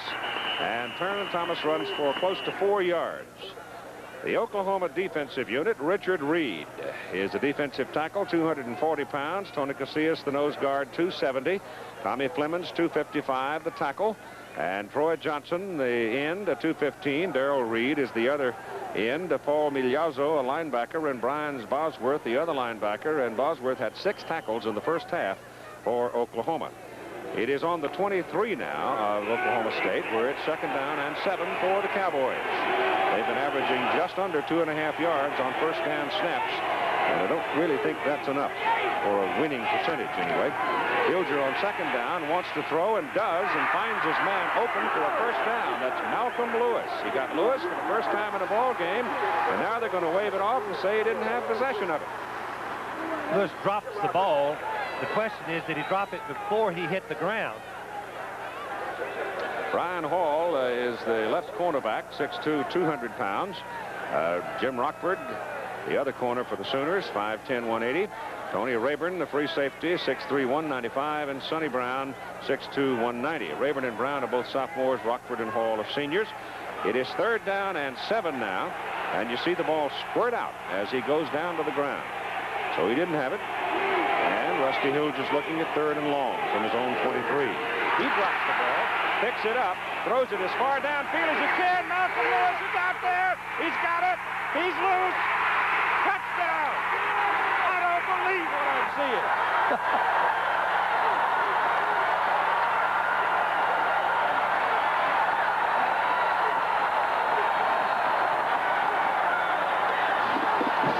Rusty Hilger shaken up on the play. He's being helped off the field, and now he's moving with locomotion. But what an incredible turn of events here. Once again, a senior quarterback, Keith. When he fell down, tripped, normally he would just try to look to get away, but he knew he had his receiver open for a touchdown. He didn't see it. He was on the ground, tackled. Here's Roach for the extra point, and it's good. Well, the Oklahoma side of the field must think they're gut shot because they thought they had Hilger. He had dropped the ball. Then he was clobbered, and they're looking inside the mouth here. He was obviously quite shaken as he came off the field, but he picks up the ball and then throws it down. Now, watch this. Casillas, number 92, rushing the quarterback. Let's see. But it's over to the right, yeah. Couldn't see that. 93, Flemings put the headgear on the numbers and raised it up into his mouth. But then the juggling act was going on downfield as Hilger threw the ball just about as far as Rusty could throw it. And watch Lewis now hot finger it. What? As Hilger just drops the ball, it bounces up. Lewis is 6'3", 4'5" speed. Outstanding receiver. You can see he knows what to do after he concentrates. Look, he juggles the ball. I've never seen a pass for a touchdown juggled on both ends, Keith. The quarterback juggles it, and they pick it up and throw it for the touchdown. 67 yards. 77. 77, yeah. And Oklahoma State has gone out in front 14-7. Golly. And from the goal line, here comes Buster Rhymes for the Sooners. And Buster, running hard, comes back out to the 23. Let's look at that play again. Watch Hilger drop the ball. He just drops it. The ball bounces off that artificial turf right up in his hands. He gets knocked down, and you see that he puts the ball right on the money. Now the juggling act begins again. He juggles it one hand, left hand, right. Now he pulls it in with his left hand, grabs it with his right hand. Who is that? I couldn't tell who the That was Hall. Brian Hall. Brian missed Hall, him first. 21, missed him. Rockford had the last shot at him. Goodness. I agree with you. I don't believe it. 77 yards and a touchdown, and here's Danny Bradley rolling out. He throws high. Shepard goes up and gets it and hauls it down for a first down at the 44. First down against a great defensive team. Throw it. James Ham, defensive end for Oklahoma State. Rodney Harding, tackle, 240. Nose guard is John Washington, 265. Leslie O'Neal, 235, 6'4". David Webb, 5'11", 200. Linebackers are Matt Munger, 6'2", 215, and Ricky Adams, 6'3", 220. And it's first down the Oklahoma Sooners at their own 44. The Cowboys have the lead, 14-7. Bradley running the option. Turns it upfield. And Yancey nails him down at the 49 of Oklahoma State. The secondary, there's the man that just made the tackle, Wendell Yancey, a sophomore. 195. Mark Moore, the other corner. He's 6 feet and 200. And Rod Brown, 6'3", 190. Adam Hines, 6'3", 200. Oklahoma State still using that special defense with a hit man, Hudson, lining up in the middle, mirrored himself on Bradley, the quarterback. Lined up right, I think Air Force Region against Texas, the first school to use this style of play. Up man, Lydell Carr, the fullback for the Wishbone, and he hasn't seen the ball all that much today. And he picks up a couple of yards down to about the 47. So they'll be looking at third down and a yard and a half or so. The Oklahoma's offensive alignment there. Did you see the height that Shepard was able to get up? That ball, I thought it was over his head. Great athlete. The Shepard family. This is the third Shepard brother from Odessa that had played at Oklahoma. Rusty Hilger there trying to shake off the impact. Obviously, he's got a cut inside of his mouth. I'm not sure he's not got something else in there, Keith. A little. No, I think he was cut. I know he was cut, but he's got something else in there. Third down and a half a yard for the first down. It is Danny Bradley, the quarterback, keeping, and he surges behind his line to the 45. And let's check in now with Tim Brandt. Keith, it is a laceration of the tongue on Rusty Hilger. I was just talking to him. He took a lick, and when he fell back, he hit his head and bit his tongue. He's been spitting blood. He's trying to keep ice on it, but he says he's okay. He also has a laceration on his left hand. He took a pretty good lick, but he's all right. He is spitting blood, though. Well, he's got in his mouth, his ice, I guess. Yeah. He's trying to stop the bleeding. First down, Oklahoma at the state 45. Cowboys leading 14-7. Winner goes to the Orange Bowl. A chance to play for the national championship. This is a pitch out and a late pitch out to Spencer Tillman, and by the time Tillman got it, he'd run out of real estate. There's just not enough room to run the triple option into the boundary. All teams know that, but if the opponent line up to the wide side of the field, you have to take a chance with it. Short gain on the triple option. Perfect execution. Just not enough room in the narrow side of the field. It's second down and a little more than 5. Damon Stell is in the ball game now, number 27 for Oklahoma. Shepard goes to the wide side of the field. Bradley goes back. Shoots it. Oh, he's lucky to get it back. He intended to pass for Stell, and coming across, making a diving try for the interception was Adam Hines. Oklahoma State busted the coverage. Keith Jackson's going to be wide open for the touchdown. Looked, hoping to steer it down the middle. Somehow the safety men split. There's nobody. See Keith Jackson on the right of the screen is wide open for a touchdown. This one could have been intercepted. Hines was right there. So it's 3rd down and a little more than 5. Here's Jackson. The safety men split, and you can see how wide open. Give me the ball. Give me the ball.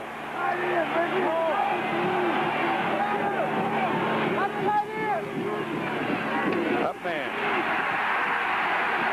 He's close to his first down. Depends on the mark. They've marked him just inside the 35. Lydell Carr with a good hole on the left side and a good struggle. And the final inch or so. Keith, I'm still amazed that Oklahoma State can get away with this defense as deep as their linebackers. Pat Jones, their coach, said that they are soft up the middle, and that is correct. Their linebackers are 5 yards deep. There's no one over the tackles. There's area for the fullback to run there if Oklahoma will be patient enough. Well, BYU has won the final game of the season for them. And Houston has come back to lead Texas Tech 24-17, and it's a first down for the Sooners.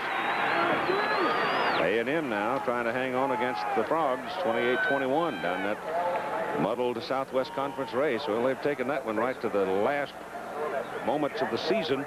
And Notre Dame now 16-7 over USC, and they're playing in the rain in Los Angeles. Ball is just inside the 35. First down for the Sooners. Bradley hands the ball off, and dripping through the middle goes Damon Stell, and he's inside the 30, close to the 29. And it's amazing how many babies are playing for Oklahoma.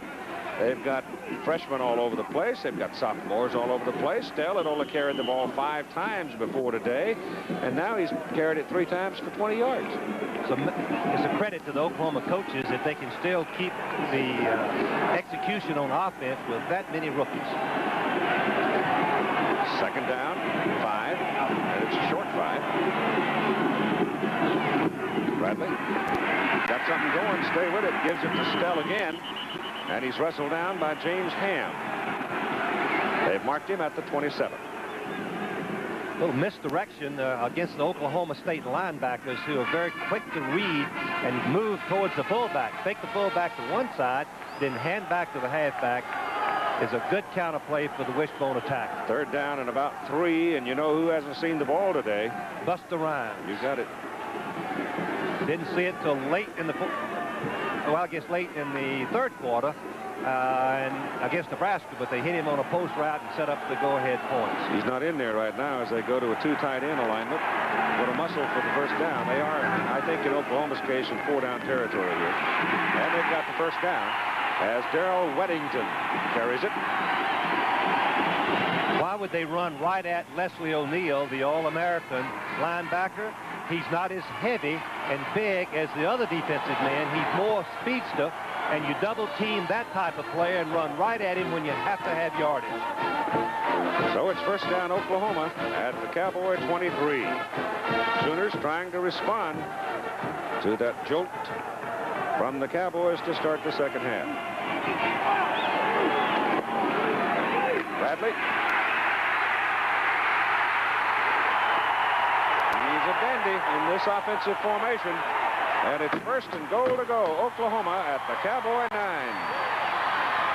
The triple option with a quarterback like Bradley can really put pressure on the defense. The secondary have to make the play.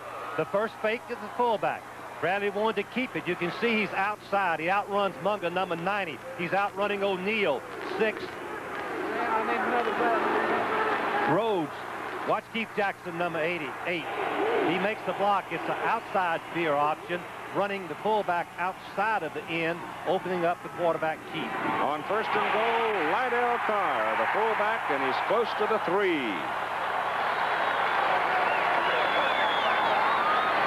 Roberts, number 6, came up to the football, but not until after the play was over. Well, Houston has beaten Texas Tech, which means that Arkansas or Houston or Texas, the winner of the SMU-Arkansas game tonight, and here are the standings. will join the others with potential chance to the bowl games. Read your code. 13th play of this possession for Oklahoma on second down. Line of scrimmage, and that's all for Spencer Tillman. We saw Oklahoma State line up with only 10 players. 11th ran out on the field, and luckily they didn't run to this side where they were short one man. He didn't get out to his position. I don't think Tillman got full traction that time either. Seemed to slip.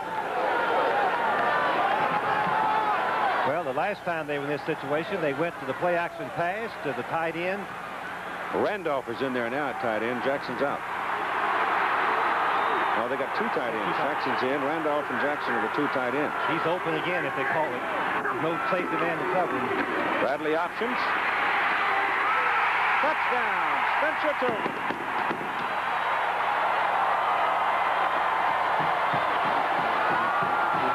Will they go for two right now, Keith, to try to get it uneven? I don't think so, but they could.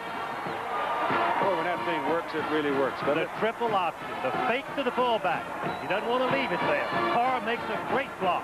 Now the speed, and at the last minute, Brad is going to lay it out right there to Tillman, and he just walks in. Spencer Tillman.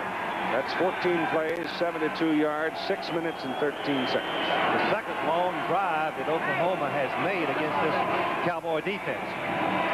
Lasher for the extra point. Good. 8 minutes and 5 seconds to play, and we're all even again at 14.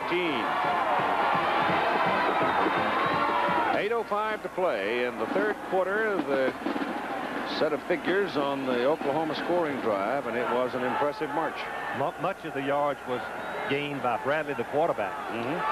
Lasher kicks it. He kicks it to Riley, and Riley is 4 yards deep in the end zone and will not return it. And so the Cowboys will begin first down at their own 20 in a 14-14 ball game.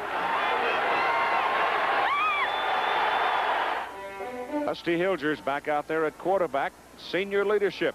Talked with his coach, Pat Jones, yesterday about the young man from Oklahoma City.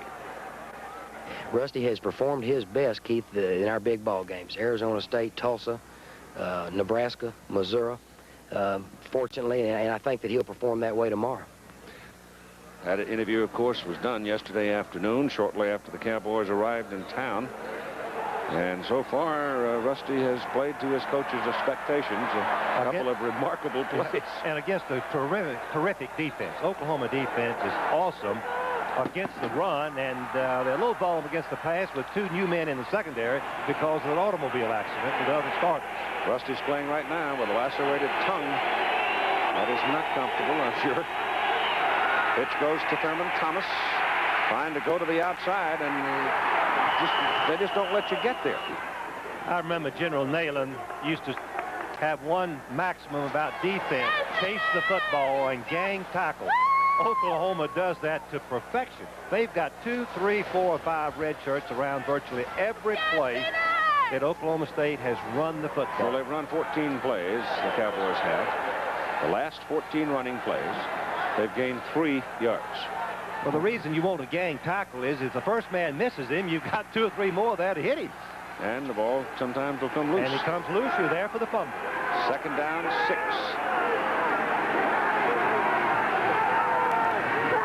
Hilger back. Down the middle it goes. Good to Barry Hanna. And the tight end has a first down for the Cowboys up around the 44-yard line. This particular maneuver is a drop roll. Hilger drops back. He gets the Oklahoma defense rushing inside, and then he gets outside. You can see the white shirts. It's kind of like a screen, except the quarterback has got the ball. He buys a lot of time with that and finds Hanna right in the crease for the reception. Barry's now caught 3 for 52 yards. Cowboys going first down from their 44. 14-14 ball game. Fumble, and Oklahoma's got it. Donnie Jones, linebacker, covers it, and Hilger and Thomas miss connections on the handoff. I'm not sure who busted the play. Let's see if we can tell. Hilger has the ball. Oh, he was handed it tried to the to give it to the fullback. fullback. Yep. The wrong man. I wonder if his head. Now, if I was the coach, I would go back and check Rusty and be sure that he still has his senses, you know, after the blow that he had earlier, Keith. He's handing it to the wrong man. Possibility exists. 6:53 to go, third quarter. Well, Frank, you raised the question, is Hilger all right? Does he have all of his faculties after that head blow a little while ago? He tries to hand the ball to the fullback, Cook. Cook was not expecting it. Looked like the ball and the play was intended for Thurman Thomas. Comes loose, and Oklahoma covers it. First down at the Oklahoma State 45. Jerome Ledbetter is the fullback. Send Tillman in motion, give it to Ledbetter, and straight ahead dive for about 3. Keith, there's a distinct possibility that Hilger, when his head hit the turf and when he bit his tongue, he could have been kind of knocked woozy a little bit. That happens. He can tell you most of the things. We always ask him what the score was. And if he told us the wrong score and he was good, we corrected him and sent him in the ball game. That's what I'd do with Hilger, I believe. Second down, long 7. Actually, make it 8. Second down from the 43. Bradley rolling on second down. Flips it to the sideline. Shepard is over there, and he's short of the marker. Just short of the marker. Bradley needs to roll out on his passes, on the short passes in particular. A little bootleg fake.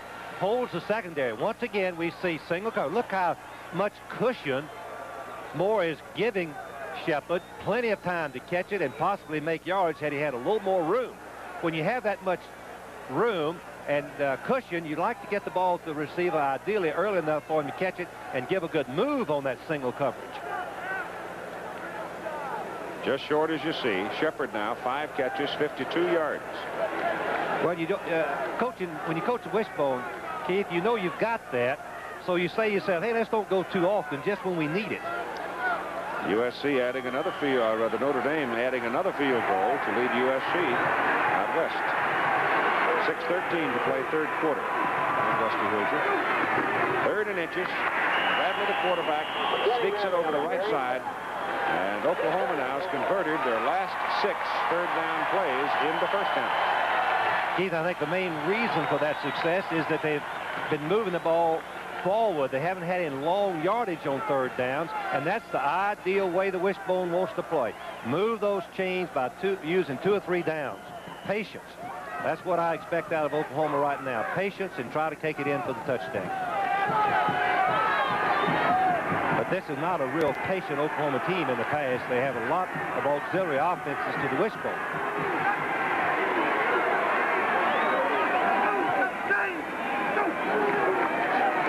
Bradley pops it into the middle, gives it away to the fullback, Ledbetter. And he's down here at the 30. Got about 4.5 on that carry, 4 yards. When you run the triple option as Oklahoma does, the defense is just as afraid to use any blitzes. We haven't seen Oklahoma State blitz this ball game, which they usually do repeatedly on third down and second and long. But the option play keeps you from doing that. Sometimes you run out the gate if they catch you in a blitz. Buster Rhymes is now wide to the bottom of the picture. Bradley goes the other way with the option. And they turn him over at about the 26-yard line. Mark Moore. And he's hurt. No, he's not. Here's Tim Brett. Keith, I just talked to Rusty Hilger about that laceration on his tongue and about being hit in the head, and he said he did lose consciousness just for a split second. It came back quickly. It had absolutely nothing to do with the fumble or anything that transpired after the hit. He said he had a full, complete control of his senses after that. And how come he handed it to the wrong man? That's what my question would be. Why did you hand it to the fullback on a straight turn and drop back to the That's James Ham, the defensive end, coming off injured for Oklahoma State.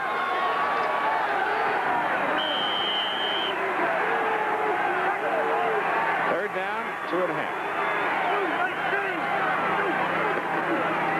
Bradley outside. They've got the first down. It goes to Patrick Collins, and Collins is out of bounds just short of the Oklahoma State 16-yard line. Oklahoma busted the play. The fullback went the wrong way. Watch the fullback. He should have come to the left. He goes to the right and probably took the keys away from the defense. Bradley has nobody to fake to, but he doesn't bother him at all. He just comes right out, and the speed of Collins, the freshman, gets outside of the Cowboy defense. Tillman is back in, and Ham's back in for the Cowboys. First down from the 16. Tillman's got it. Boom. They stop him at the 14. Matt Munger, defensive charge for the Cowboys. Next Saturday, doubleheader here on ABC. Auburn, Alabama starts it off at noon in Birmingham, Legion Field, and followed by Florida State, Tallahassee. Winner of Auburn, if Auburn beats Alabama, they go on to the Sugar Bowl. And we'll have an ABC viewer telephone poll next Saturday during the course of the day. And the question is, as you see it there, does BYU deserve to be ranked number 1? 111. Second down and 8. Jerome Ledbetter. He's close to the 10. Chuck Thomas, the son of Oklahoma, is an all-conference player, and on critical yardage, it seems like they want to run right at the nose guard, Washington, who usually chooses a side, Keith, the right shoulder, the left shoulder, and gives that fullback on the straight-ahead play a chance to make yardage because the linebackers are 5 yards deep. Is it a good time to move them up? I would think so. Look how close, how deep, what are they, Keith? 4.5, 5 yards. Yep. 3rd and 2. They've got double tight ends. You know they're going to run the ball. Bradley going outside with it. And Darrell Weddington is knocked out of bounds at the 10, short of his first down, and that should bring on the place-kicking unit. Tremendous 3rd down play by the Oklahoma State defense. They had to get a good play, and the defense reacted to the triple option and ran him right out of bounds short of a first down. Lasher's in for a 27-yard field goal try to give the lead back to the Sooners. 14-14 right now with 3:02 to go in the 3rd quarter. He's 9 out of 12 from this neighborhood this season. Kick is away and good. So Tim Lasher at 2:58 to go in the 3rd quarter makes it Oklahoma Sooners 17, Oklahoma State Cowboys 14. Well, now the lights are becoming a factor as the day wears on and we head toward dusk. In this half, Oklahoma has run off 23 plays in this 3rd quarter to only 6 for OSU. 17-14, Sooners lead, and again, Lasher has hit the ball deep into the end zone, bounces out, comes out to the 20, and here's Jim Lempe.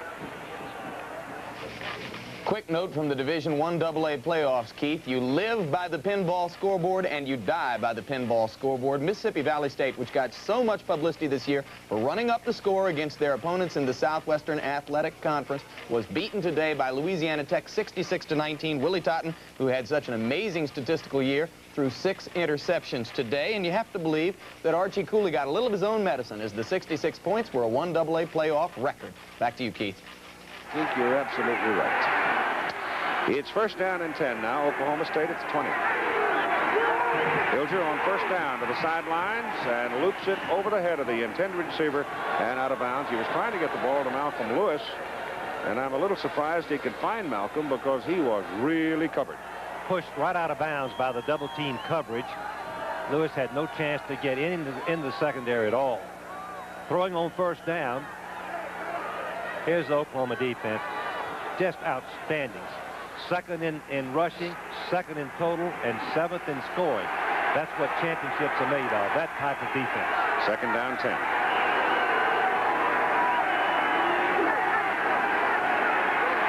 Hilger throws this one short to Malcolm Lewis. Lewis trying to fight ahead for the marker and can't do it. His progress will be around the 29, a yard short of the first down, as Sonny Brown and Brian Boswell just were not going to let him have that 30-yard line. Once again, they double covered, Oklahoma double covered both receivers. Then you have to run the pass, the little quick slant inside, and Lewis came right in. He's a good target, 6'3". Here's Hilger's 10 for 19, 176, 2 touchdowns, no interceptions. He's only thrown 4 interceptions for the entire season. Shows what poise and confidence the young man has. Third and a yard. Oh, boy, I don't think so. It'll be close. According to the mark, the spot, Keith. Well, the man marking from the short side of the field is the man that's going to mark it. And it looks to me like he's got the foot short of the line. Yep. Who was the tailback that carried the ball? Thomas. Thomas. He should have spun forward. He had enough blocking to make the first down. Go for it. No, they're not, Keith. They're going to punt it. That's a tough break for Oklahoma State. They don't need to have their defense out on the field anymore in this quarter. Offense needed to keep the ball. 22 carries for 22 yards. OSU rushing against this excellent Oklahoma defense. Sooners ought to come out of here with pretty good field position.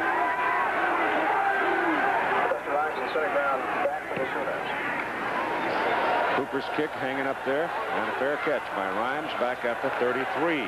37-yard punt. And again, let's go to Jim.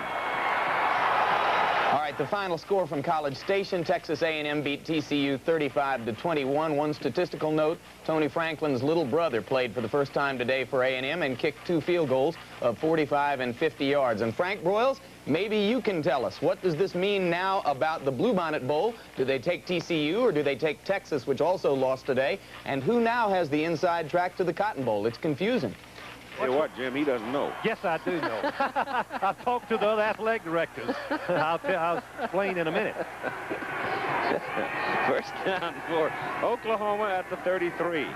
Bradley. Oh! Macaulay was almost picked off. Rod Brown had the thing in his hands, and nothing between him and the goal line but fresh air. Everybody thought Texas was going to the Cotton Bowl. The 4 other teams accepted bowl bids. The Lost Odds, the Texas athletic director called each athletic director and asked them could they work it out where if Texas wasn't in the Cotton Bowl, the team that went to the Cotton Bowl, Texas would replace them. If Arkansas is in the Cotton Bowl, Texas goes to the Liberty Bowl. If Houston's in the Cotton Bowl, Texas replaces them. If SMU's in the Cotton Bowl, Texas goes to the Aloha Bowl. That's the way it's settled. Last Thursday, Jim. At about 4 o'clock in the afternoon. So that game tonight, then, is a big one. Yes, it is. Arkansas could win and go to the Cotton Bowl tonight. This outside pitch. Big play. Darrell Weddington. First down for the Oklahoma Sooners. Excellent execution. The wishbone is difficult. The outside fake, the guard Pickett is pulling. The fullback, he doesn't want to leave it to the fullback. Bradley keeps it. That's the second option. Now he gets a good block from Tillman downfield on the state. Now he options the quarterback more, pitches the ball back to Weddington, number 30. Big gain. All the way to the Oklahoma State 48. Inside the 48, where it's a first down. In the middle, Lydell Card.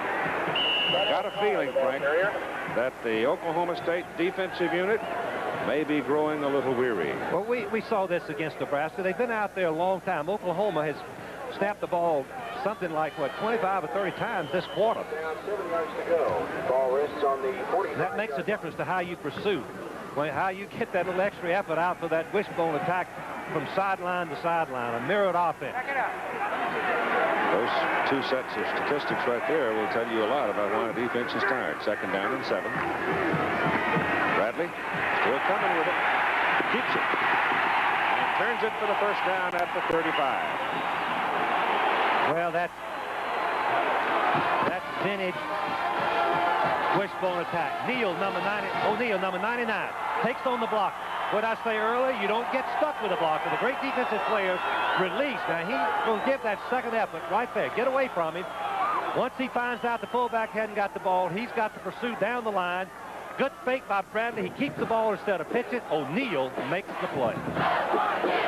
116 tackles coming into this ball game for a down lineman. I don't remember a down lineman making over 100 tackles in a ball game. O'Neal is outstanding. The end of the third quarter is at hand as Bradley on a broken play scrambles to the right side and gets thrown for a loss. They'll mark him down at the 40. The third quarter is over. It's a 17-14 Oklahoma lead, and we'll continue after this commercial message and a word from our local stations. 14. Share of the Big 8 Conference on the line. Trip to the Orange Bowl on the line to play Washington, which could define a national championship for the winner of that game. And it's second down 15 for Oklahoma. Bradley hands it off inside, and number 42 steps up in there to get a hold of Lydell Carr. Number 42 being Rodney Harding. All through the years of Oklahoma's winning, you've learned to appreciate the running game. You see they've rushed for 197 yards, and Oklahoma State has only rushed for 22. One turnover apiece. Oklahoma the upper hand in the third quarter with 28 snaps to 9 for OSU. Ledbetter is in, and Carr is out now at fullback for the Sooners, where it is third down and 13.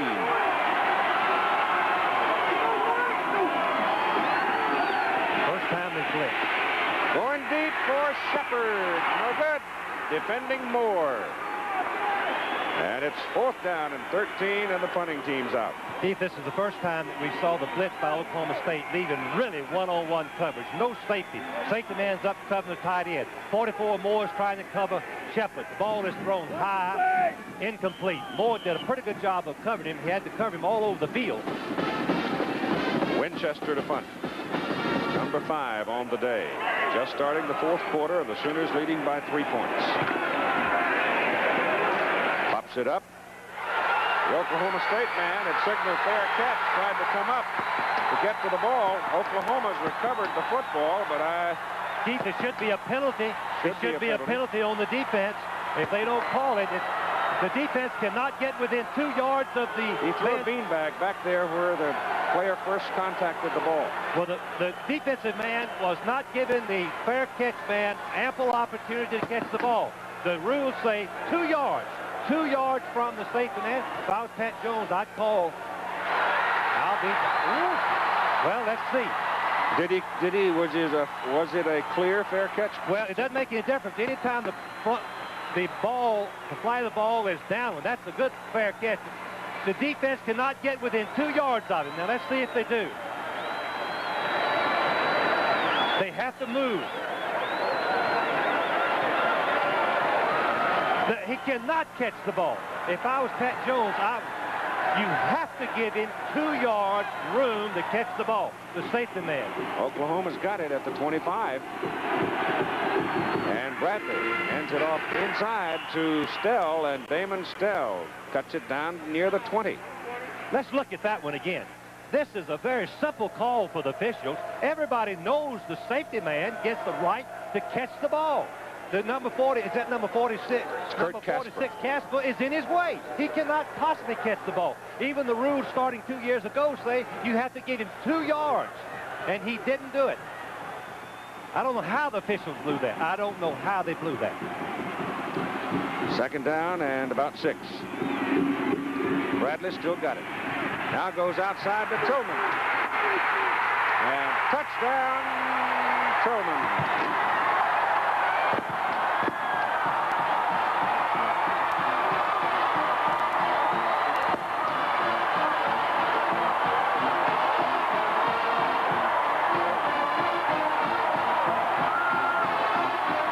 Option. First to the fullback. Don't want to leave it there. Number 91, Thompson, tackles the fullback. Now, Bradley goes to the second man. Yancey takes him. Now the pitch. And the speed, there's no substitute for speed. Luck follows speed. Great execution of the triple option. Kick is up. And the kick is good. Keith, I've got to say, that call by the officials could possibly cost Oklahoma State a chance at a conference championship and a national championship. Never know. There was no real great protest, though, from the sidelines. 10-point lead with 13:22 to play in the football game, and Lasher will kick it off into the wind now. Oklahoma State's got the wind at their back. And this goes to Bobby Riley. Riley pops out of there with it and comes out to the 35. That's about a 33-yard run back. Jim Rockford finally brought him down. Now, let's check in with Tim Brandt to see if we can get some clarity on that last call. Keith, I just talked to the official that made the call, and his statement was he dropped his beanbag where the ball was fumbled. He said then he moved the ball back to that spot, and that it was definitely a fumble. I said, well, did he give him access to the ball? Did he have the 2 yards to make the catch? He said in his opinion he did. It was a fumble, clear cut. He made his decision, and that was it. Oh, I've been in this game 37 years, and I've never seen a cop-out any worse than that. Because he threw the beanbag way back there, back on the 11. and the ball was way up 10 yards in front of him. No wonder he was confused. Out on the 35, it's a first down. Cowboys down by 10, and Hilger now goes to the pass, swings it out. Charles Crawford, and Crawford is cut down by Tony Rayburn. Crawford is shaken up on the play. Took a lick on the knee. Tony Rayburn, the strong safety, is substituting for the great Keith Stanberry. Made a tremendous play. Dropped back, covered the deep man, and came up and made the tackle. Good shoulder tackle right into the leg. When you throw the ball behind the line of scrimmage, the defense do not cover you behind the line. They have to spot you something, so the man's open behind the line. But a good defensive team then reacts up on the ball once it's thrown. And here's Rayburn, number 35, tackling Crawford for just a short gain. And Crawford is still down. The damage is to the right knee with 12:59 to play in the football game. Crawford has been helped to the sidelines. Damage to the right knee. Don't know how much. And the clock is running now as Oklahoma State comes up on second down and a little bit more than 10, about 11 yards. Trailing by 10, Hilger is going to use the pass, drops and rolls, now gets his pass away, and it is incomplete.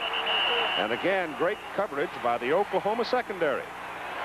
Let's look at this. The safety man is signaling for a fair catch. Now on the punt. Yeah. Now the referee throws the beanbag way back to our right, which means he thought he'd already caught the ball. He got so confused. But the penalty occurs because the defensive man, number 46, Casper, does not give the safety man 2 yards, ample room to catch the ball. The beanbag is way to the right. He's supposed to drop the beanbag when the receiving team first touches the ball. I thought it was a bad call. Bad call. He was confused as he could possibly be. No call. Third down and 11. Touchdown. Intercepted. He underthrew him. He had Malcolm Lewis wide open, underthrows him, and it's intercepted by Ricky Dixon. Ricky Dixon, number 29, is another one of those players that is substituting for the injured Sooner halfbacks.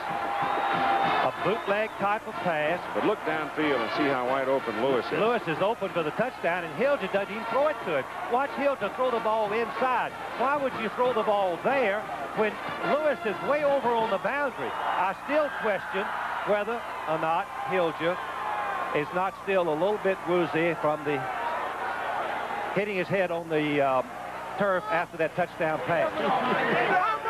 Back early in the third quarter. Early in the third quarter on the 77 touchdown yard. All right, Oklahoma on its second turnover now sets up from its own 34, first down, and bouncing outside with the ball is Lydell Carr and moves up past the 37. Looking at scores now of games having been played today, BYU, number 1 team in the country, continues undefeated with a 38-13 win, winning another Western Athletic Conference championship this year. Baylor has defeated Texas 24-10 in that puzzle down in the Southwest Conference over the respective bowl assignments. And South Carolina came back to edge Clemson 22-21 in Death Valley. Second down and 6. Bradley keeping the ball, turning it, and goes to the outside man. The ball is dropped by Spencer Tillman out of bounds. The delayed pitches by Bradley on the triple option, really beautiful. Experienced quarterbacks can run with the ball, turn down the field, and then pitch right off of the halfback. That is really devastating to any defense. Pittsburgh clobbered Penn State today, and Maryland won the ACC championship, beating Virginia by 11, and Virginia's about to make its first bowl appearance ever. Bill Dudley got to be busting his buttons. Well, let's give credit to George Wells. When he took the job at Virginia away from Navy, leaving Navy, we all wondered why he did that. Well, he knew something that some of us didn't know. Third down and long 4 now for the Sooners as Bradley drops. Goes deep sideline pattern. Is out of bounds, or did he catch it? Well, they're giving him the catch. Keith Jackson making the catch right on the boundary. An excellent throw by Bradley. Once again, a fake in the backfield to try to hold the linebackers. Jackson is just running a fly pattern right towards the boundary. Let's see, he has to have possession of the ball with 1 foot in bounds. Well, I can't call it. There's official right there. I can't call it. Well, he doesn't even catch the ball. See the ball roll out. He doesn't even have it. See the ball? He never did have possession of it. Official was blocked out. Ball is just inside the 40 on first down. They give it to the inside man's Tillman. And Tillman running hard. Doesn't look like that hamstring bothering. He's gaining confidence, Keith. He's been struggling all year with that leg muscle. And now he's gaining that confidence, and he is running much better than he has all fall.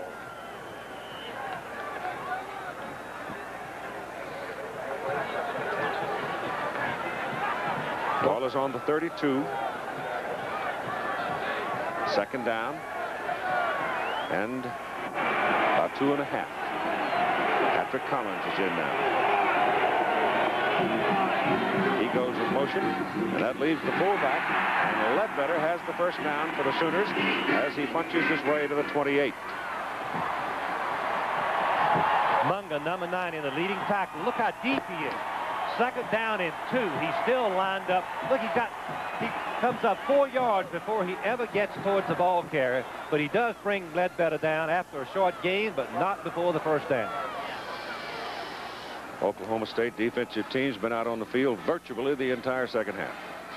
And with the east-west, the option play going boundary to boundary, that tires the defense out, Keith, a little more than anything else.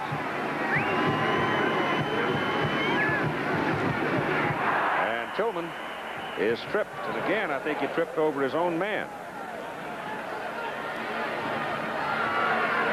23 carries now for even 100 yards for Spencer Tillman. Our NFL football presentation numbers 2 this coming week. The New York Jets at Miami. And, of course, the Dolphins have already clinched the American Conference Eastern Division, while the Jets are sitting in there with a 6-6 record and still alive for a wild card thing. New England, of course, will be watching that one. And we also have a Thursday night presentation, Washington at Minnesota. Here goes Danny Bradley. He turns around and runs right back into Leslie O'Neal. And when you run into Leslie O'Neal, ladies and gentlemen, you stop. We've talked about the great football players that just have second effort. They're going to get blocked. 2 of them going to block him right there. The tight end Jackson and the left tackle Burks. But now watch what happens after this. You wouldn't think that 99 Leslie O'Neal would still be in the play, but watch what happens. That's perseverance. Get after him, Leslie. Right there. He's coming back to you. Right on the tackle. Another one. Just like rabbit hunting. 9:29 to play in the football game. 24-14. I'll give you this information, and it'll pretty well define things for you. Oklahoma has run the ball 62 times for 245 yards. Oklahoma State 23 times for 21 yards. And Oklahoma's looking at third down and 10 now at the Cowboy 27-yard line. Leading 24-14. Bradley slipped down. Blitz was on, Steve. Blitz was on, and Danny trying to set himself and cut away from it. Could not get away from Leslie O'Neal, and down he goes. The blitz was on. The linebackers are blitzing.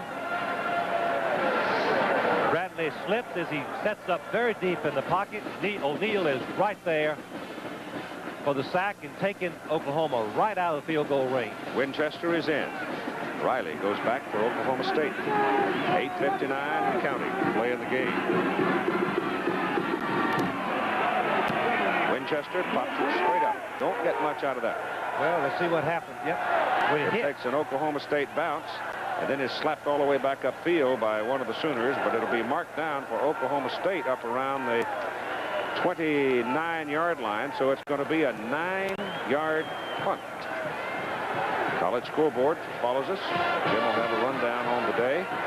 We've got 8 minutes and 43 seconds to play now in the ball game, and the Cowboys have the ball, pretty good field position, and they trail by 10 points. I think the question is, what's happened to the Oklahoma State running game? Well, the Oklahoma State running game is out of the eye, Keith. You and I have talked about it all fall. The tailback is 7 yards deep. You have to sustain your blocks and turn those defensive men, and Oklahoma's just too good for them. Yep. They're too good for the Oklahoma State offensive line. Slow developing offense is not something you can hurt Oklahoma with. Mark it on the 28 for Rusty Hilger. Goes deep with it and overthrows Malcolm Lewis. Lewis was out here with Rayburn and Rockwood coming across to help and seemed to get hung up for just a moment. Here's the reason. Most of the time in college, the team that rushes makes the exemption to Brigham Young. Most of the team that rush for the most yardage win the college football games. Oklahoma State has 21 yards rushing, where 5 Oklahoma backs have gained more than 21 yards. That tells a story.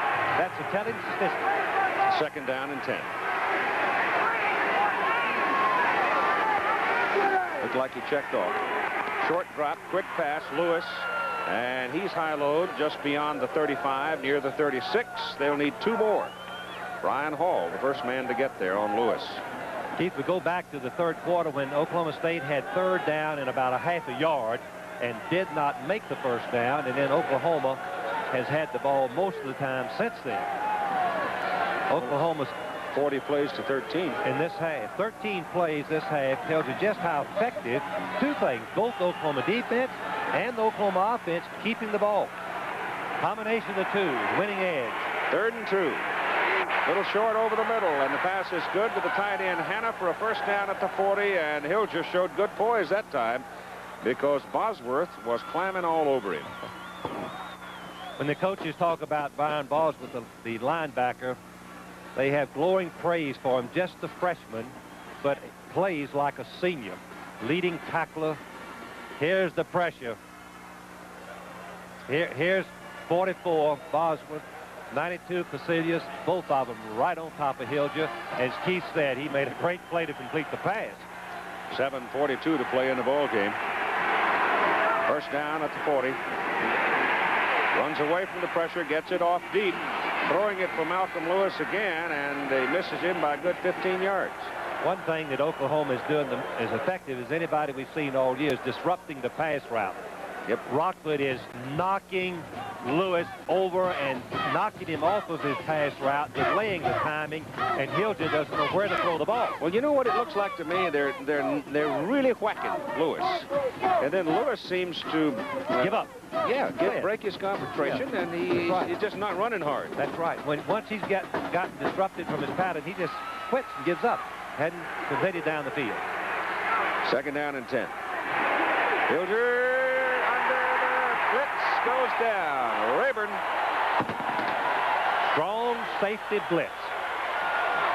You're not ready for it. You can't side adjust and make the adjustment. He's coming clean from the right of your screen. There's not a blocker on him. As you see, Rayburn, just a sophomore, comes in and tackles Hilger for the loss. Good change of pace by the Oklahoma defense. When they get you in long yardage, watch out. They are tough. Tell you one thing, I'd like to see BYU play this Oklahoma team. It would be interesting, wouldn't it? I'm not sure that Don James and the Washington Huskies are going to have an easy time of it all. No. Hilger again is caught and thrown for a loss back around the 20. Ideal time, the blitz, leading by 10 points. The Oklahoma State offense a little bit unsettled. They are not picking up the stunts. Again, here's Bosworth coming right here. Number 44, right on top of him. And number 40 coming from the outside, the defensive end, Riedel.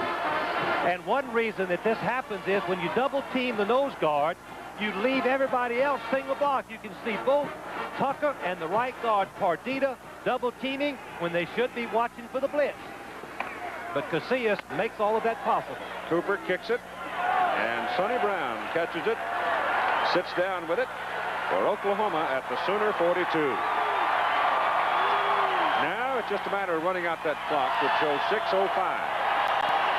Keith, in talking about Oklahoma in this ball game, Barris told me yesterday that if he could win this game and win it convincingly, he felt like that they'd have a chance if they could beat Washington to win the national championship, because their team has played Washington, which would have played Washington, who's ranked #1 parts of the season. They played Texas when Texas was ranked #1, tied them. They played Nebraska when Nebraska was ranked #1 and beat them.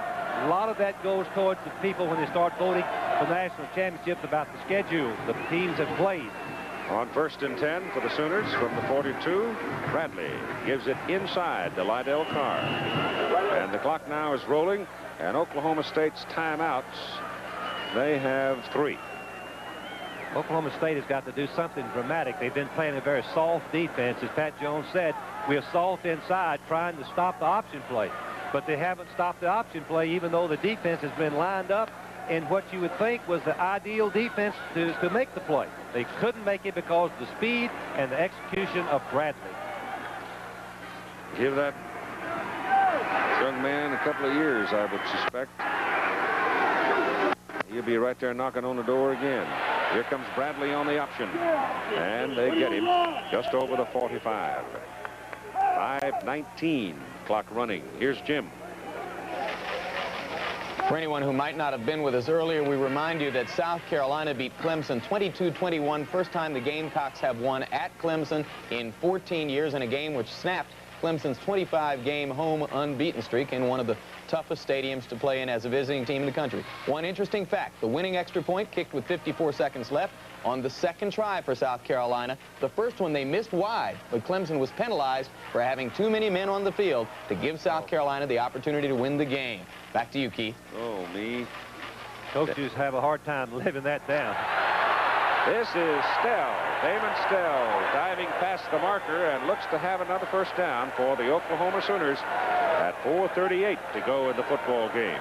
Oklahoma State are playing the defense that Florida State played against them in the Orange Bowl a few years ago. The reason is the Oklahoma State line coach was on the Florida State staff, and they anticipated this and worked against this scheme, something Oklahoma State had not used all year long, but good thinking by the Oklahoma coaches, planning that it could happen. They were ready for it and have been very successful. Here's the rushing yards by Quartz. Look at that. What the problem is now? Well, when Oklahoma keeps the ball 40 snaps in this half, the defense doesn't have to play very much, do they? This is Tillman. Caught by O'Neal and brought down after a couple of yards. O'Neal just doesn't give up. He's just a junior, all-conference last year, number 99. Watch him. Shuck the blocker, use his hands, work his feet, keep parallel to the line of scrimmage, chase the ball carrier, wrap his arms around. What more can you do for a lineman? Boy, he's good. He is an outstanding player. 3:45 to play in the game. Keith, if he hadn't made the tackle, Tillman might have made a long run, too. Yeah. Because Carr had come out there and thrown a whale of a block for it.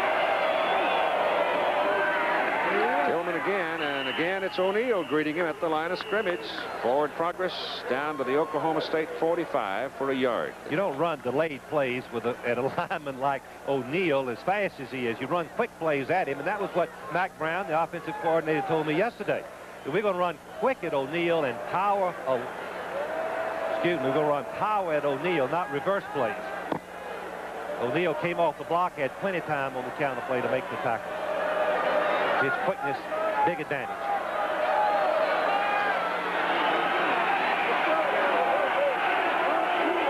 Third down, long 7. Go with the ground game, give it to Stell, and Stell is wrestled down by the pack at the 43, and that brings Winchester back out to punt. But after Oklahoma gives up the ball, Oklahoma State has got a very tough time. Oklahoma will blitz and mix up the blitz and dropping back, and poor Hilger is going to have a difficult time getting anything going. Oklahoma defense is just too good. Winchester only had 9 yards on his last punt, trying to pop it up in the air and kill it deep. See if he angles for a corner this time. They're using the 25-second clock. They'll use all the time they can. Take a 5-yard penalty. Why not? They're not going to snap it. So they'll get 25 more now. Yeah, 5-yard penalty here is academic. Good play by the Oklahoma coaching staff. Use up every second that you can.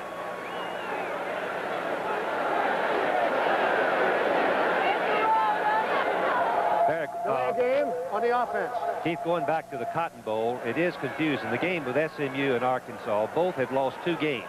The winner of that ball game will have a good chance to go to, if it's Arkansas, will have a good chance to go to the Cotton Bowl. If it's SMU, SMU's only chance to go will be Texas and Houston lose next week. I'm not going to mess with that. There are 3 or 4 more options, but I'm not going to say it. Got 10 men up there. They're going after it. Go get it! Go get it! Just gets it out. Yancey, for the 3rd time in the game, almost got to the ball, and this time Riley gets a little daylight and makes the catch, the fair catch up at the 19. 29-yard punt, 2:02 to play in the game, and a doubleheader coming up next Saturday. Auburn and Alabama at noon Eastern, followed by Florida State at 3:30 Eastern time. And we'll have a number posted for you next week where you can cast your own ballot on national championship, based, of course, on the argument that's going on now as in fact whether or not BYU, if they win in the Holiday Bowl, and if they win in the Holiday Bowl, I'll tell you, the voters in the polls are really going to have to sit down and chew their pencils. I'm just old-fashioned enough, Frank, to think if somebody wins them all, you got to That's my thinking. You can't fault them for who they have to play. That's not their fault. That's right. 2:02 to play in the football game, and Oklahoma calls timeout. 5006 at Owen Field on the campus of the University of Oklahoma. And the Cowboys now with 2:02 to play in the ball game, trailing by 10 points, come up first down at their own 19.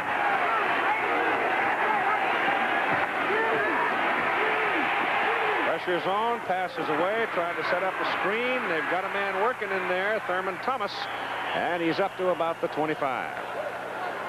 Once again, Rusty Hilger takes a lick as he delivers the ball. Well, they're going to the 2-minute offense. If they cannot huddle, they cannot use any time getting the huddle unless the clock is stopped and it's running after the completed pass. They gain 6, second down 4.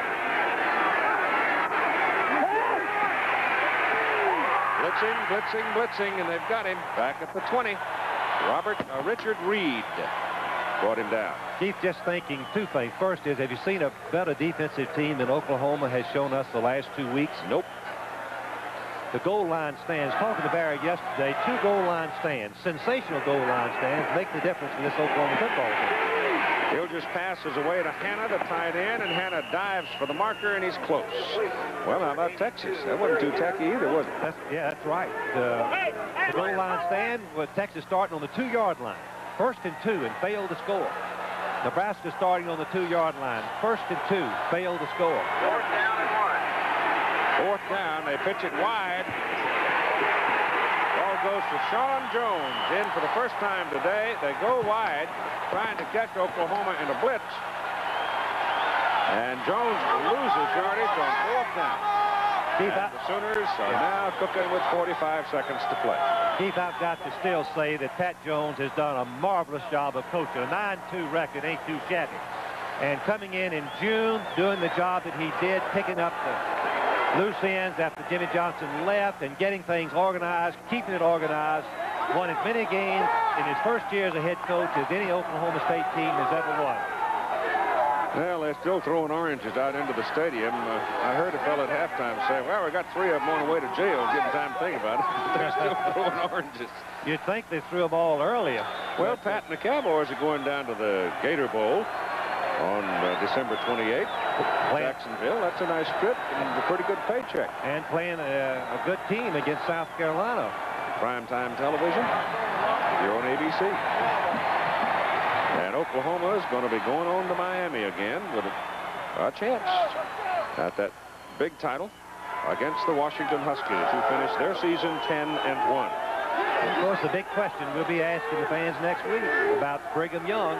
And Brigham Young will be playing Michigan 11 days before New Year's Day. Washington defensive crowd's not too bad either. No, that'd be some defensive struggle there. Bradley puts his knee down. That gets the clock rolling at 40. He should come back and run around a little while before he put his knee down. But he doesn't want to hurt his statistics. 70 carries in the ball game on the ground for Oklahoma. 248 yards. For Oklahoma State, -4 yards. The central figure in that offense is Bradley. They had Oklahoma positioned themselves where Bradley was the key, indirectly or directly, on virtually every play. Give him a chance to make the big play with his speed. The last snap of the ball game coming right here.